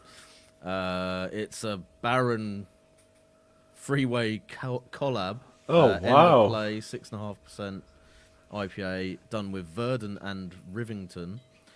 And this one, Jack's gone up in the world. This one, he's been doing quite a lot of collabs, I think. But this one was actually brewed at Jack's brewery, so this is the one done. Oh, they all Baron. came to him. So I think they've gone like free beers, and they've all gone to each other's breweries to do their each different one. And as always, the nerdy bit section gives you some details on there, but also obviously the hopping. It's got Nectaron, Brew One, and Rawaka, so there's definitely a New Zealand theme there with a bit of Brew One in there as well. Extra pale, malted oats and rolled oats, wheat, flaked wheat, carapils, and they've done it with the Verdant IPA yeast, so that's obviously the sort of Verdant aspect on this one. Heavy on the wheat to keep it fluffy, double dry hop to accentuate the depth of hop flavour. Nectaron is the most dominant hop by weight, and yeah, Verdant yeast in there, so it's pretty hazy. It's quite light number. But yeah, very light colour to it. So what's the alcohol on it? 6.5%. And it's that light? Bloody hell. Is that a yeast starter, Tricky? It could be, couldn't it? Well, yeah. Colour. But yeah, it's. I mean, we did. We had Nectaron as one of the hop tester beers, didn't we? And that was a very juicy, sort of fruity hop, and it's pure peaches and yeah, sort of nectarine peaches, a little bit of citrus in there, and that's just what you get on the flavor as well. So it's very, very, very stone fruit, juicy, sweet kind of citrus, a little bit of maybe like tangerine in there. That's very, very nice. So, yeah, as per usual, pretty much anything I've had from Baron is great. And that one's probably one of the best ones that I've tried recently from Jack. And obviously a little bit of input from Verdant and Rivington's probably helping. So, yeah, that's good. I need to get Nectarons. Do we know what that brings? I remember it being very expensive, quite hard to get hold of. But I might have to shell out for a bit more of that. So what does Nectaron bring? Well, I think that the name is obviously hinting at sort of nectarine and yeah, kind of that sort of like peachy stone fruit. I found flavor, it very peachy. Very peachy. Maybe like a sort of sweet melony, kind of honeydew melon sort of thing in there as well. But mostly, yeah, that sort of stone fruit peachy vibe. And trying to think, there's something else in there that it's reminding me of, but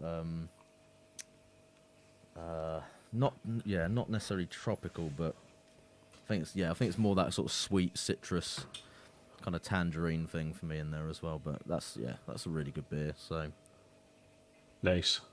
Yeah, I might have to get some more Nectaron. Oh, apparently the name actually comes from the guy that developed the hop cultivar, according to Mr. Hodster. Nice. But maybe conveniently it also tastes of nectarine, I don't know. Cool. Possible. I Yeah. feel like I'm going to have to Google it now just to check. What Yeah, because Google's the universal source of all knowledge. Who's going next? You. Me? Well, I'm drinking the one beer I've actually brewed commercially, which is the Rabbie's Porter, 4.3%. It is a roasty, slight chocolatey sort of fruit, but it's just so, it's nice and crisp, sort of like in that way. It's got a nice bitterness to it, and just a great sort of easy drinking pint. Sorry, I missed that. What was this beer? This is called Rabbie's Porter. It's just basically Air Brewing Co. down the road. Okay. So I remember I did a brew day with them, and that was the beer I actually brewed. Was it smelled incredible, right? Like the smells, and you can actually taste that in the pint. That sort of real roasty, sort of slight caramel to dark figgy fruit thing going on, and nice done a kind of bitterness, slight kind of like earthy sort of slight bitterness, but yeah. But you just the finish on your mouth is just like that kind of, you've just got that kind of nice roasty character, and it's good, very good. Dark figgy fruit is probably my new favourite descriptive strapline for a beer. I think it ought to be like a folk album title.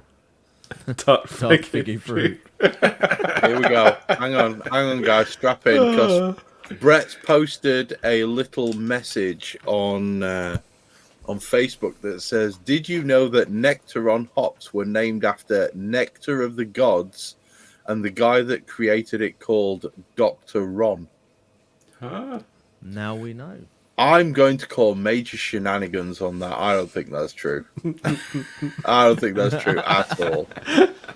Right. Chris doesn't believe it. Now, Brett, give me fucking proof rather than a Facebook comment with two laughing faces on it, please. What's that TV show where like they sort of have to lie and you have to decide whether they're lying or not? Fuck that, mate. I want lie to Mythbusters on this one. Yeah. Give me Mythbusters. Anyway, Owen, what's in your glass, mate? Because Andy's pimping the shit that he brewed.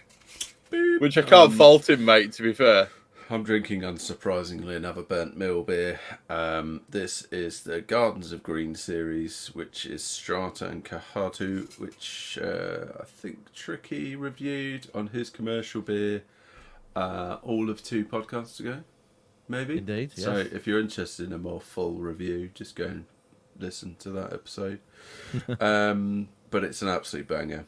It is Strata and Kahatu. Kahatu's New Zealand hop. Yeah. And it is it's got a nice level of bitterness to it, but it's very juicy, it's very hazy. Coming in at 6%. It's labelled as New England IPA. Definitely a little bit different in terms of obviously the hop choice. And you do get a kind of, definitely a lime zest pithiness kind of to the hop aroma and the flavour.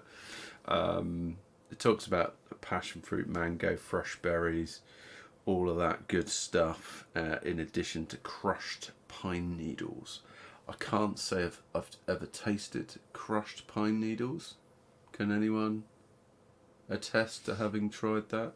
Not personally, no. No. And I'm not sure I'd want that in a beer either, to be honest. Not a big fan. I mean, there's piney, yes, a little but vibe. raw pine needles crushed. Oh, that Yeah, sounds not like so much. Pale Fire. I think it's actually Yeah. crushed But anyway. dried pine needles. Pine fire. But you do get it. I think actually that's a really apt description, even though, like, in reality, that you're never going to actually eat crushed pine needles. It does have that kind of slightly Is drying, it spruce tips? slightly piney kind of vibe going on. It's very nice. I will argue. I bought 3 cans of it on the basis of Richard's review. That's probably the first time I've called you Richard for No, that is my real name, by the way. Everyone. maybe about 3 No, years. it's fucking not. Don't lie. Tricky. Fuck off. Not sure why I went all formal there, but never mind. Chris is like, that's your dead name. You're dead. I bought 3 cans of it, and I don't regret that at all. But I also bought pretty much one of every single of their beers that they had on the web shop. In fact, I think I bought them all. And there was a beer called Over the Horizon, which is a New England Pale Ale, which is Citra, Idaho, and Kashmir. And my lord, that was an absolutely stellar beer. So that was fantastic. Blew me away. It was just like absolute orange juice in a glass. Loved it. It was such a stellar beer. So there will be certain beers I'm going to be going back for. Sadly, they are sold out of the double stout, which I think you reviewed, Chris, on the podcast. That's one of the best beers I've ever had. That was something special. I've still got a can of that one, so I'm have looking forward to that. You lucky Tricky boy. Make that your next beer. It's so good. I want to see your cum face so live on the podcast. It's a sad situation because that was a collab beer. That was a Burnt Mill New Barnes collab. It was called Imperial Measures. It was called. It's only 4.5%, isn't it? But the It's I think the name of it is sort of, like a 10%. Yeah, I think the name of it kind of gives you the clue that they're trying to make it taste like an impy without it being. There's some sort of witchcraft going on in that beer. But anyway, I've properly meandered off the point of the commercial. But you were pleased with that recommendation anyway. I was very pleased, and this is the last one. So this is. I'm going to raise a glass to you, Tricky. Thank you, sir. Well, I was happy that because I also bought a load of we all bought a load of their beers, and they all seem to be pretty much up to the standard of that that Kohatu and Strata one for me. I was very impressed actually. Yeah. Andy's I haven't bought any yet. I had their Bastards. I had the West Coast Dipper last night and wasn't terribly impressed with that. You know when, like, particularly with West Coast double IPAs, they just carry quite a lot of weight in terms of malt, alcohol, like, flavour.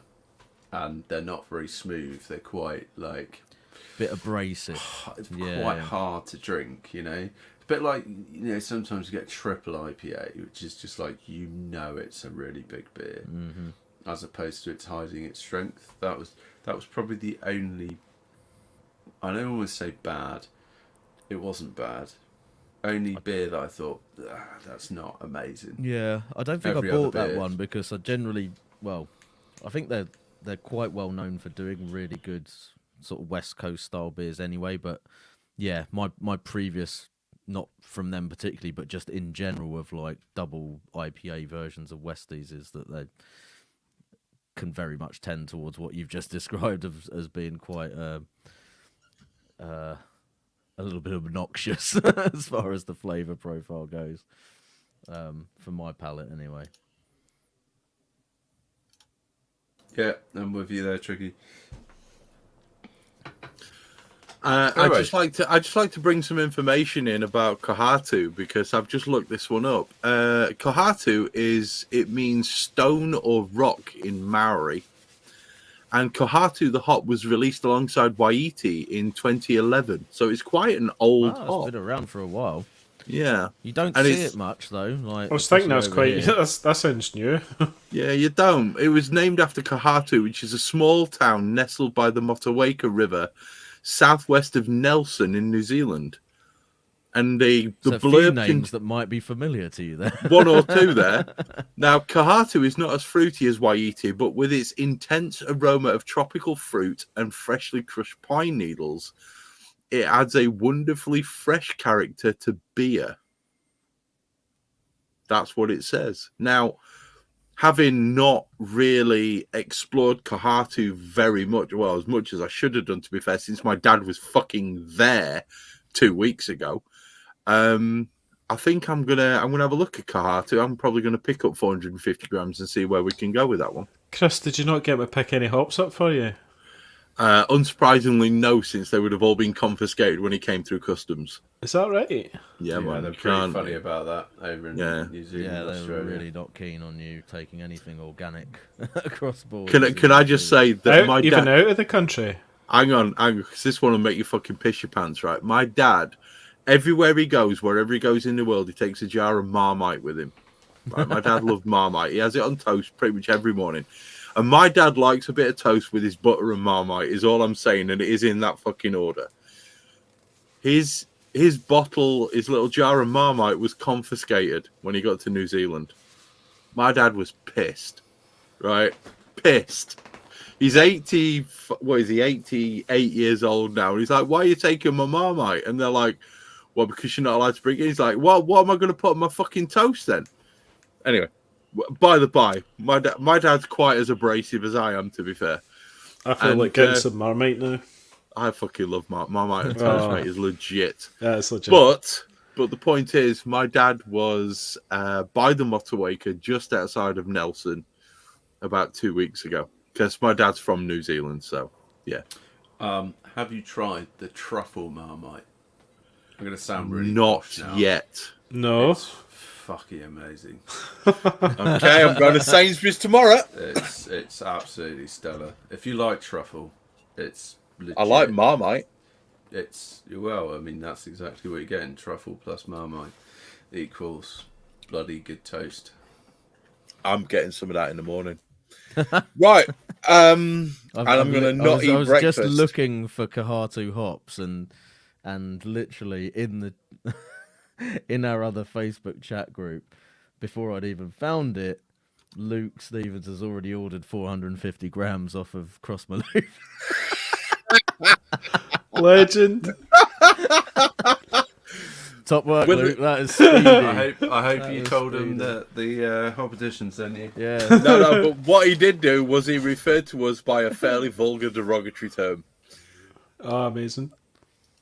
Now, yes, let's just leave that one where it is. So, we've all done our beers. We've all talked about our beers. We've all enjoyed our beers. We've wasted 30 minutes talking about our beers. Now let's get back to some notes because it's time for the numbers, people. And I believe that there is one man amongst us, a legend with more hair than the other three put together. A man whose looks and Barry White voice knows no bounds. A man who needs to go first because it's time for the Hop Edition crew to fess up and tell you just how much money we have spent on our current brewing setups. And I believe that the coiffured hair from Southampton needs to go first. Let us know, Owen. There's a small chance I might be leading this table, but I reckon Andy might not be far behind. Have you got the notes up, Owen? I haven't, no. Oh, okay. We're running blind. Let's go. It's fine. So I think Chris laid out this challenge.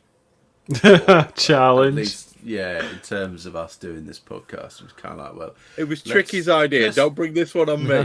So I did a couple of sort of back of the fag packet calculations and stuff. The thing is, right, during the conversation, during the podcast we've had so far, we started talking about our own kind of journeys on homebrewing, and I'd actually completely forgotten certain periods of my homebrewing history where I had brew in the bag. I had a 3-vessel system for a little while with the Herms, right?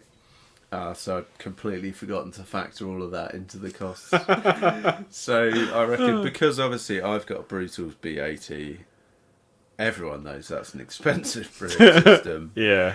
Not only just to buy the system, but also then to buy like the pack that comes with it. Just to that's the expensive bit. bit. Usable, right? So I think a B80 is about $2,500. I think then the supporting bits and bobs that come with it is about 1,200 quid. Yeah. I've added a number of extra valves. I've added various bits and bobs to it. Certain laser cut bits as well, Owen, right? Oh, I've forgotten about the laser cut bit. Keep going. Hell. Anyway, so there's spar arms and there's $3.5-4 grand trappers, and there's various things. Plus, then there's like 8 kegs and a kegging system, and then fridges and freezers and all these hand crazy pulls, things. beer Hand engines. pull. Yeah, I've forgotten about the beer engine. Crikey. I did say it was back of the fag pack era. So I Keep think totting it up, Owen. originally I was at like something in the region of about $6,000. I think pretty much since I'd started homebrewing, which I think's probably getting on for about 5 years. I think. yeah. Which I don't think's awful. That's not including ingredients, obviously. But I think in reality, with all the reminders, that's probably nearer a 7. I would have thought. Yeah. But you know what? Compared to some hobbies, golf, sailing. Equestrianism. Riding. Yeah, equestrianism. There's an awful lot of like pastimes and that are a lot more expensive than that. You missed the whole part of the podcast where we were talking about things that are more expensive. But yeah, go on. I did. Yeah, so shamefully or proudly, I'm going to announce that that's probably about the amount of money that I've spent on home. About 7K. Probably about $7,000. All right. Yeah. Okay. All right. Andy. So but I will add, makes me feel better. I do now have a setup and system which I have no intentions of probably upgrading and changing. It's a system that's built for life. Every bit of it's upgraded. Till it breaks down. Just out of pure curiosity, Owen, do you not fancy one of those fancy Brutal's wall-mounted pressure fermenters? I'm not sold on that design. I would be tempted by one of their actual fermenters, one of the Unitanks, because those are legit. Those are well thought out and designed. If I had the money and and did an Andy, it's coming. It's coming. Yeah. So if I did, having seen your brew space, Owen, you'd need an extension to be able to put some of them in as well. Yeah, I would. Yeah, there's not a lot of room in that garage, to be fair. So there you go. There's my confession. Andy, how about you? Well, I just logged on to the malt miller and realised I'd sent Rob and the team on a couple of what do you call it? A few holidays, that's for sure. My malt, the Val d'Isere for the skiing trip. yeah, exactly. My malt miller bill, right, comes to £4,927.17, right? That's just malt miller. Damn, son. Ouch. Yeah. That's just the malt miller. That's malt miller. But then, if you factor in... don't sponsor your YouTube channel? I know. What's going on there? Yeah, I'll need to speak to them. But Stiffo, where are you? Come on. Hook a brother up. There's been a few. I think the most recent, the big recent whole rebuild of the whole brewery, where I went to the 14 gallon, that is pretty much mostly attributed to that. I'll bet it is. Because it's like 14 gallon unitank, 20 gal pots, glycol chiller. And then there's like, then it goes a bit kind of, and then I had to get a 20 gal mash tun as well, didn't I, recently? That was £650 for the scoops and the mash and all that sort of thing. But the benefit of the 20 gal mash tun is my efficiency shot from 75 to about 85% brewhouse efficiency. So there's quite a big jump in that. Yeah, saving yourself £2.70 per brew.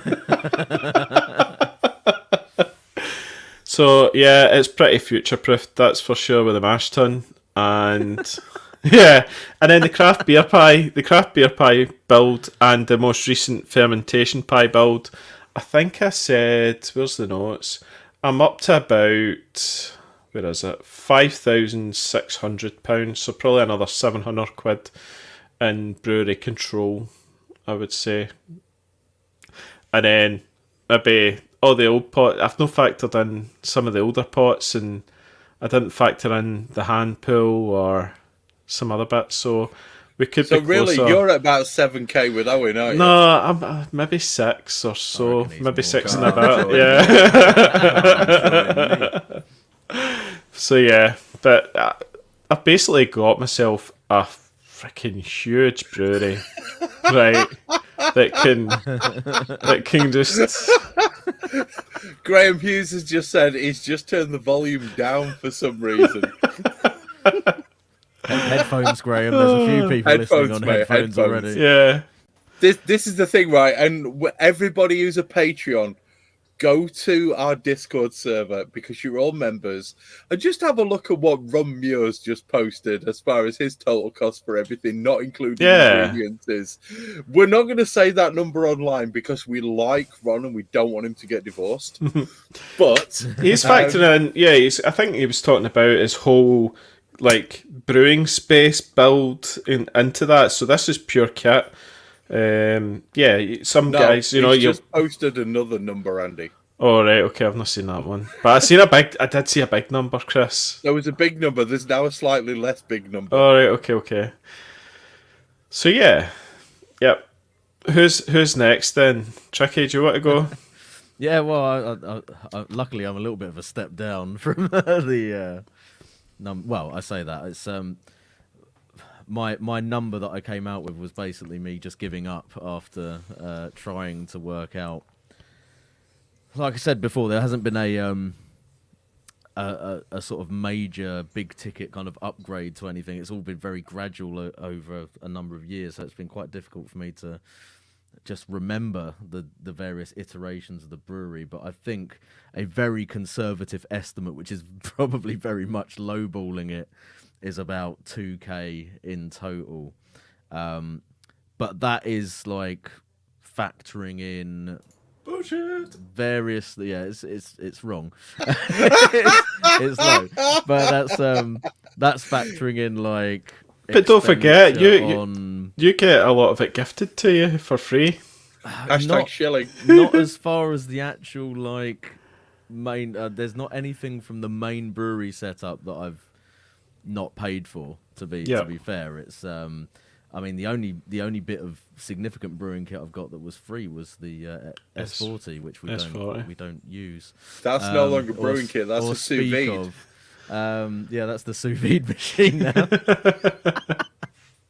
Well, it's a very good sous vide machine, but other than that, I wouldn't really use it. I've used it a couple of times for double batches, but no. So I mean, it's been like just trying to add together like the various kettles and bits and pieces, and then there's been quite a bit of expenditure on the like Keezer setup and building that. Although I did get quite a lot of free stuff for the Keezer from Robbie, who don't really see that much on the brewing groups anymore. But I think he's actually still brewing. He went commercial though, didn't he? Commercial, yeah. He's doing like a mobile wedding bar or something, I think. But he he was the guy who was like a professional bar.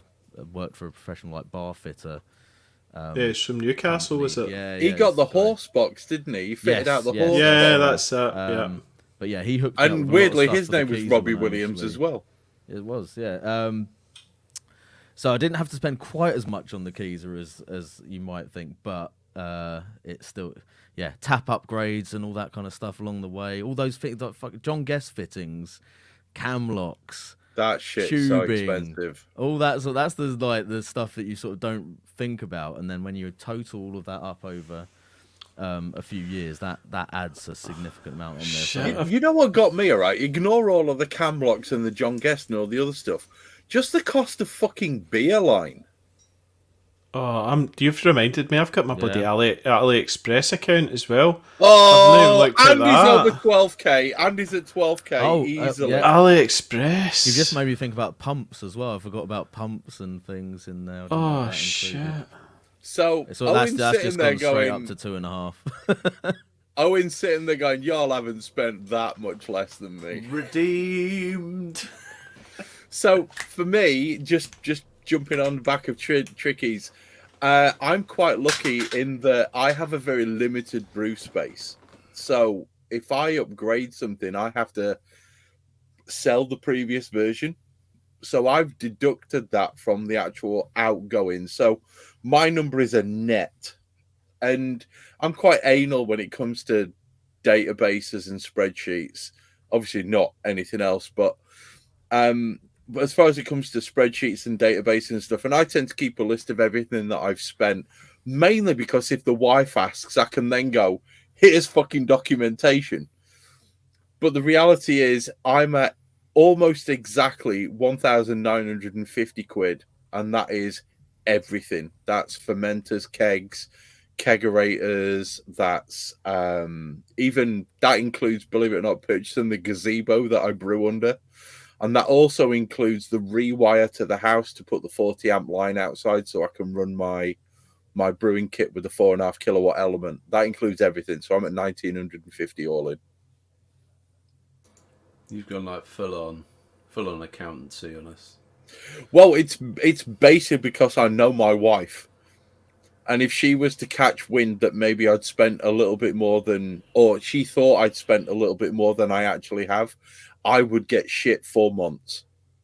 So I've just got the spreadsheet to like slap in front of her and go, here, these are my outgoings. It's a fucking balance sheet for my brewing business that doesn't actually sell any beer ever. You just presented the net present value. There we go. Ba-dump.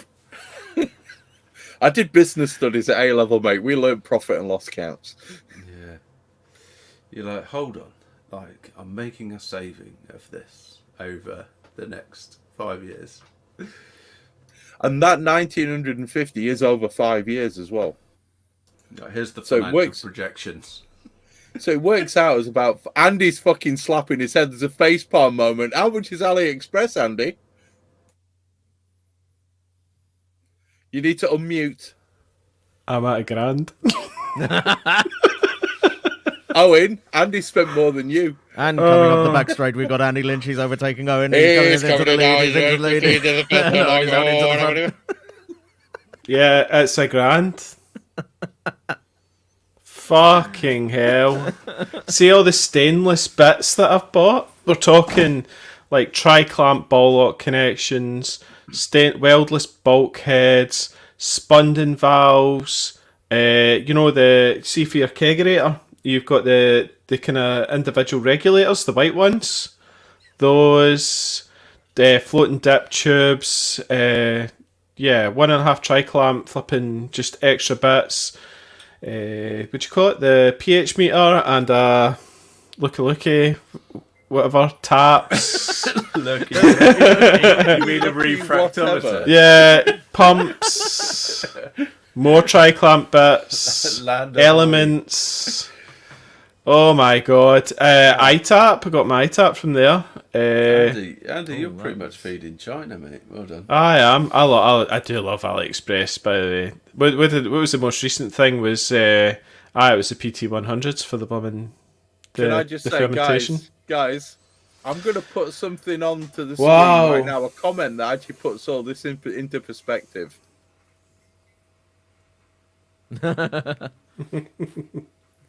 Simon Seaton wins. Okay, he wins. Simon Seaton has won the internet. I think Simon's rebuilt his house, basically. Andy rewired his. Yeah. But he is a Sparky, so... More power. And Andy's not even... Simon's not even brewed in his yet, which is just disgraceful. I think what we're talking about here is this is the hobby side of brewing, just to bring it back to the actual content that we were talking about. This is the hobby side of brewing, okay? This is where you do something because it's going to either make your life easier, make it better as in more functional, or you're doing something because you just fucking want to, okay? Or you want to build reliability into your brewing process. So all of these things you don't necessarily have to do, but the actual cost of home brewing when it comes to this kind of expansion or rekitting, it kind of all makes it worthwhile. That's basically where it is. So Richie Brooks has just said that the biggest mistake he made was, God damn it! The biggest mistake he made was giving his wife access to the Ring cameras on his house. There we go. Yeah. And Biggie B, trust Yorkshire lad to keep detailed records. You're goddamn right I do, Biggie. Fucking right I do, son. But yeah, all of this is essentially, this is the hobby side of brewing. You don't need to do this to make beer. You don't need to do this to make good beer. You don't need to do this to save money on beer rather than buying it in a pub or in a supermarket or from a brewery. But fucking hell, boys, doesn't it just make this shit fun? Yeah, definitely. Sure. Yeah. Oh, and this is why we have a podcast where at, let's have a look, 5 minutes past 10 on a Saturday night, I'm sat in a fucking shed talking shit with 4 blokes to maybe 30 people on a live chat. It's one of those things, you know. There's so much more that you can get out of it. When does that YouTube partnership money start coming in, Tricky, to start paying for all this stuff? 10,000 subs, mate. 10,000 Not subs. soon, mate. Not soon. Oh no! It's not paying for shit on my channel yet. Fuck. But, hang on a second, because Martin and Jack the Cat have just raised a really good point. I wonder what Stewie's bill is. Yeah, Stewie, you'll need to actually pull that one out. There's not much Stewie, you beer need to do the offset maths, that mate. one yet, is there? Unfortunately. Yeah, I'd be interested in that. And Thomas, the Swedish chef, he brews because he likes it. That's all that matters. I mean, fundamentally, I think we've proven without a doubt that if you factor in the equipment costs, there's no way you can even consider this a financially sort of. I would bet there's no way. Hold up. Tricky, how many batches have you brewed since you started brewing? Oh, Jesus, I have no idea. Do you have a list? No, well, I did, but then after sort of transferring over to Brewfather, I kind of lost the original count. But I mean, at a put a rough guess, conservative estimate. Well, hang on. Let me just see, because there was a period where I was brewing a lot more. 3 times a week, yes, you were. Not quite 3 times a week, but yes, you fucking were. Well, on Brewfather currently, I'm up to batch 67, and that is starting from about 2.5 years ago. So, and I assume 1 batch every 2 weeks. I was brewing a little bit more than that previously. At what I think the best yearly count I got up to was something like 50 batches in a year when I was still doing small batches and like split batches and all that kind of stuff. So I reckon probably 200-ish. Wow. Right, I'm going to say, let's work this one out then. Mine's is 93. I've done 93 batches. That's not necessarily all full-size batches, though. That's the only thing. If we work it out at 19 litres a pop, is that about right, do you reckon? Or should we work it out at 15 litres? I'd go 15 just okay, so 200 times 15 is 3,000 litres of beer. So we multiply that by 1.94 to get it in pints. That's 5,820 pints. How much did you say your total cost was?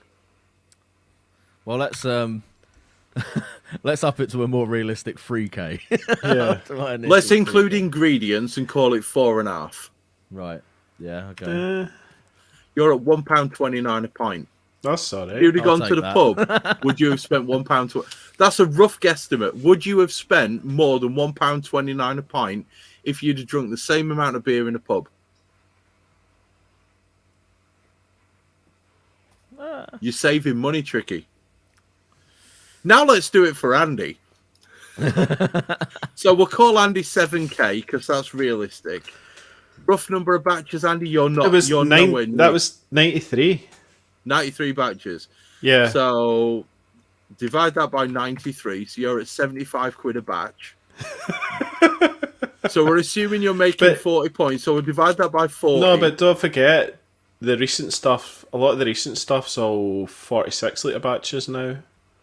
We're going to go with including ingredients. So we're going to multiply that by 1.25. So you're at £2.35 a pint.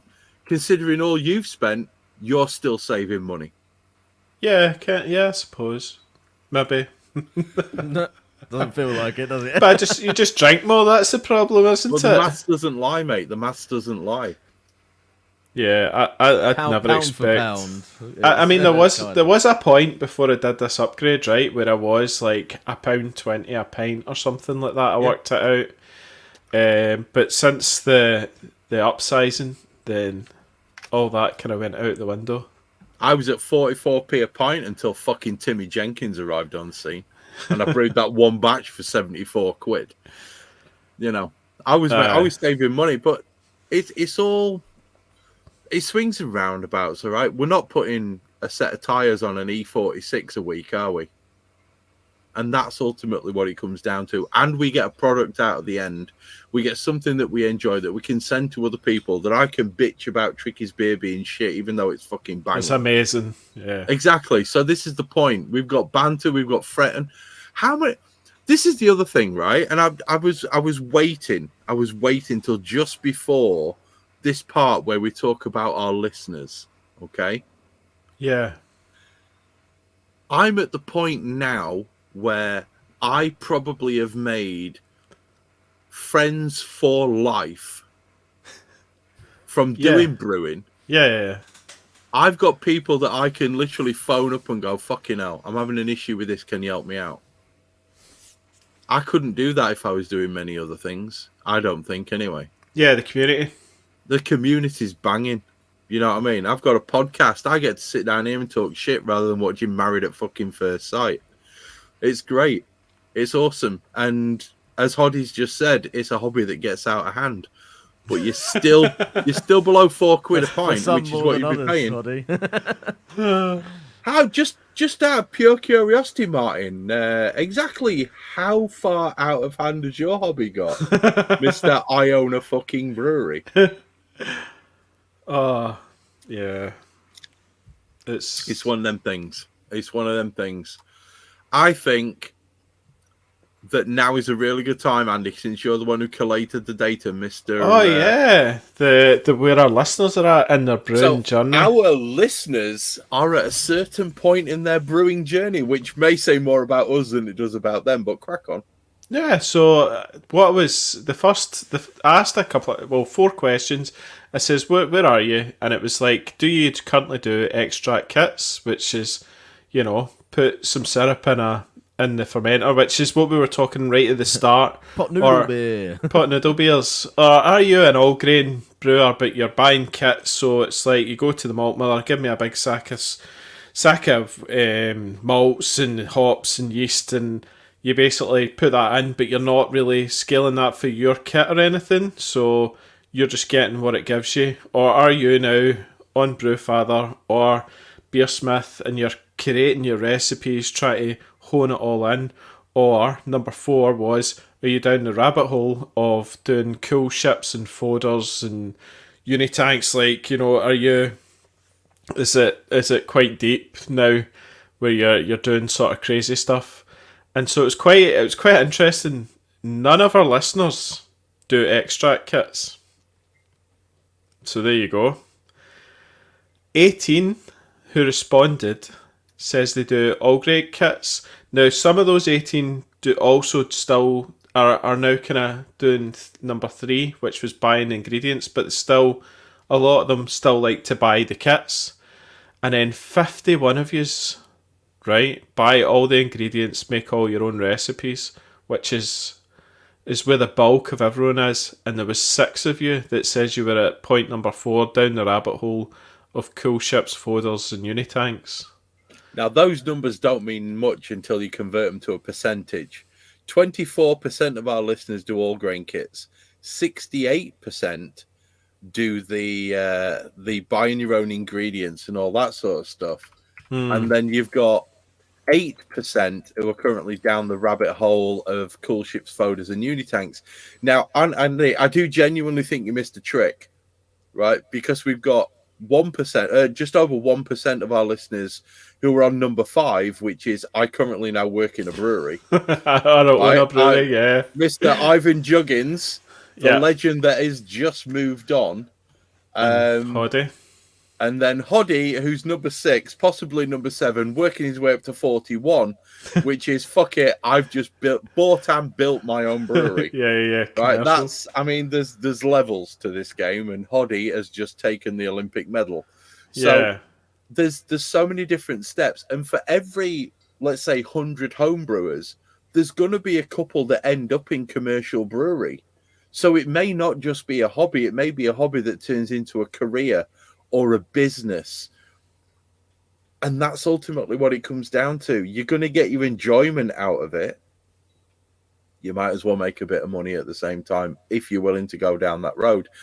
Not that I'm sure Hoddy would recommend everybody goes down that road, but at the same time, these are people who are now well, they're in fucking Narnia, right? They're not even down the rabbit hole anymore. They fucked off the rabbit hole. They went through the looking glass and all the way through the wardrobe, right? These people are way gone.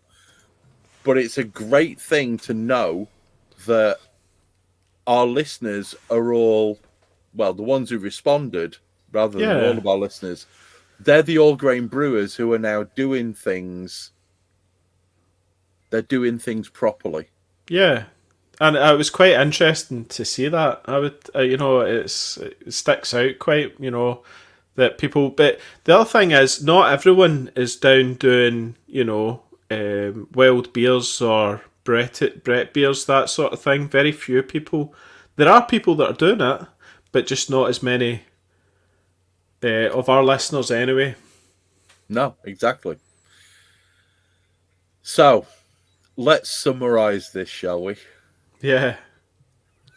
What does this mean for the money-saving aspect of our hobby? Yeah, forget it. You do not get into homebrewing to save money. Here's the thing. You can save money by homebrewing. You can save a considerable amount of money by homebrewing. As long as you stick at the Pico stage, don't buy any shiny, don't really worry about NEPAs, aren't really too concerned about, closed transfers and kegs and all the other bits and bobs. And a lot of people do stop at that phase. Most of them are on Homebrew UK, most of them own a Badger, but the bottom line is you can stick at that phase. The Bevy Badger! Badger's and then, in the house. But a lot of people they go down the rabbit hole, they go to Narnia, they buy the kit, and as we've just proved based on Tricky and probably Owen, I would venture that Owen's the same, and Andy, even though you're down the Badger hole and you are, you have your own cool ship and you have got a folder and all the other bits and bobs, you are still saving money by doing this hobby.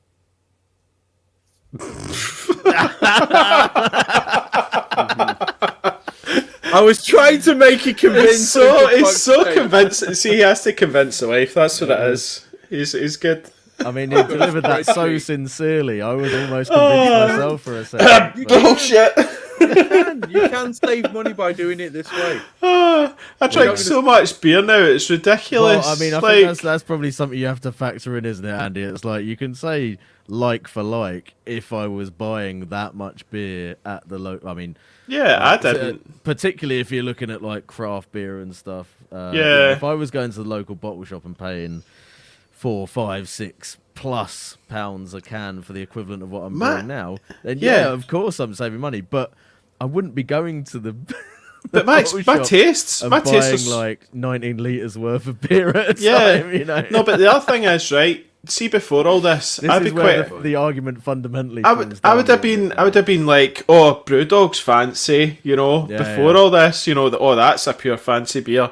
Whereas now it's like, my tastes are so much more expensive. I'm like, right, what brewery can I actually direct buy, all these crazy NEPAs from? And then it's like, oh, that's just another 50 quid, and whatever. And now you've got people telling you got to buy, like, like aged mixed fermentation. Oh, shit but that's so good. It's the same 12 quid a bottle. Same with barbecuing, right? You can't just roll into Sainsbury's and buy a rump steak. It's not good enough. Owen, Wagyu dry age, bloody like. That's the other one, isn't it? Bloody barbecuing Got hobby. jump online and get that fucking £100 brisket. Yeah.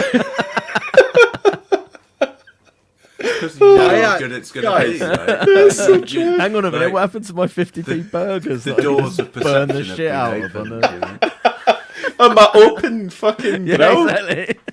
Just put it Can over I raw just say- fire for My 10 seconds. and disposable incinerate it. barbecue. The classic barbecue flavour. It's not good enough anymore. Douse it in petrol, mate. Douse it in Guys. petrol and set fire to it. Guys, my fucking numbers were solid until you fucking started laughing. That's all I'm gonna say, okay? My numbers were fucking solid. And then you all went and pissed it off. Now, the problem that I see with the homebrewing side of things, have any of us actually saved money? Have we? Fuck. No right? None of us chance. have. And it's not the kit that costs you the money. Brett Harmon said it correctly when he said, when you take into account the research that you have to do, the 24 cans that arrive from Tricky every fucking Monday, the 15 cans that arrive from Duration because you want to know what their Marzen tastes like. Oh, we've got Beak coming on the podcast. I must get a 12-pack from them. Whatever it is that you're the research is the thing that costs you. Ask Pfizer, okay? The first Viagra pill that came off their production line cost them $3.75 billion, okay? That was for the first fucking pill. Everyone after that cost them maybe 30 pence. The point is, the research costs you money.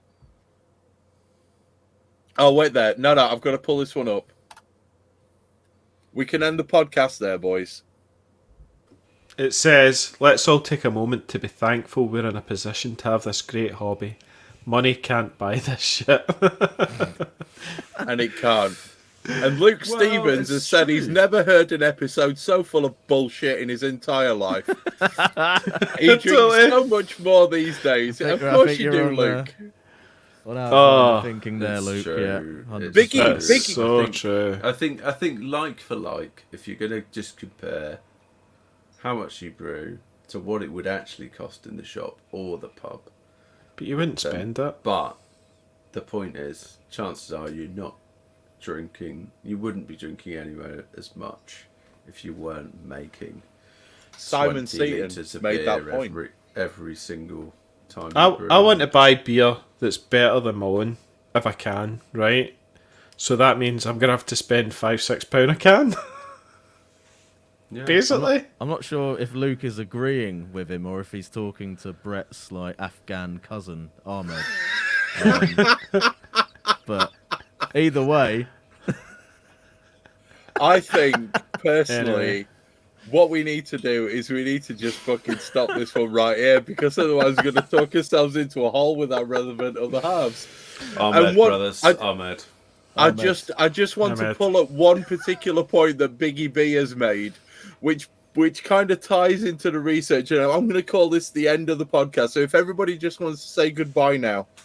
Okay, is that everyone. right? It's Okay. been fun. Thank Yeah. you for listening. bye-bye. Thank We're you going to and good night. continue this in a jitsi afterwards, so rest assured, Yeah. boys, I will post a comment I'm just, and you I'm can all just get off into to the malt miller to buy some more kit. Yeah.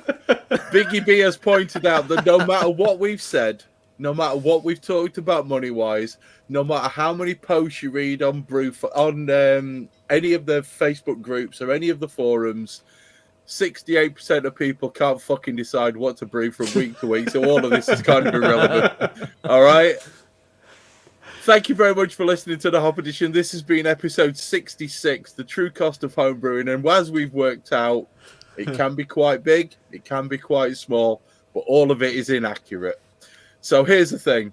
We're going to pop off now. We're going to go to a jitsi meet, but thanks very much for listening. Say goodbye, people. Thank See you you and guys. goodbye. Cheers, We'll see everyone. you in jitsi. Love you all. Bye. Bye. Bye. Right. I'm not going to end the broadcast yet because I'm going to fire up the jitsi meet. Chris, you'll need to end the broadcast so we can upload all the audio. I will do. Calm down.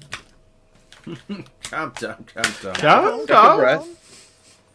Right, gentlemen, if you want to join us on the Jitsi meet, for those of you who are still live, there is the Jitsi. It's currently up and running. we're going to end this broadcast now. I'm going to post this in Discord as well.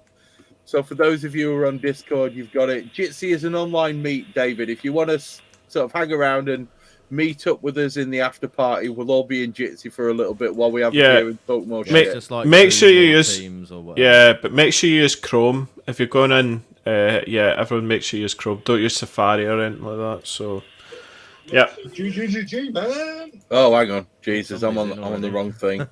Yeah, that's me. Hang on. I thought it was me for a second. There you go. What's going on? I can hear G-Man. Yeah. We'll be in soon. Oh, here we go. We've got really bad language going off as well. Guys, your language is horrific. Right, Chris, do you want to pull down the stream? And then that allows us to upload. Yeah. You disgusting Yeah, right. boys. We're gone. See you later, people. Bye. I'm going for a pish.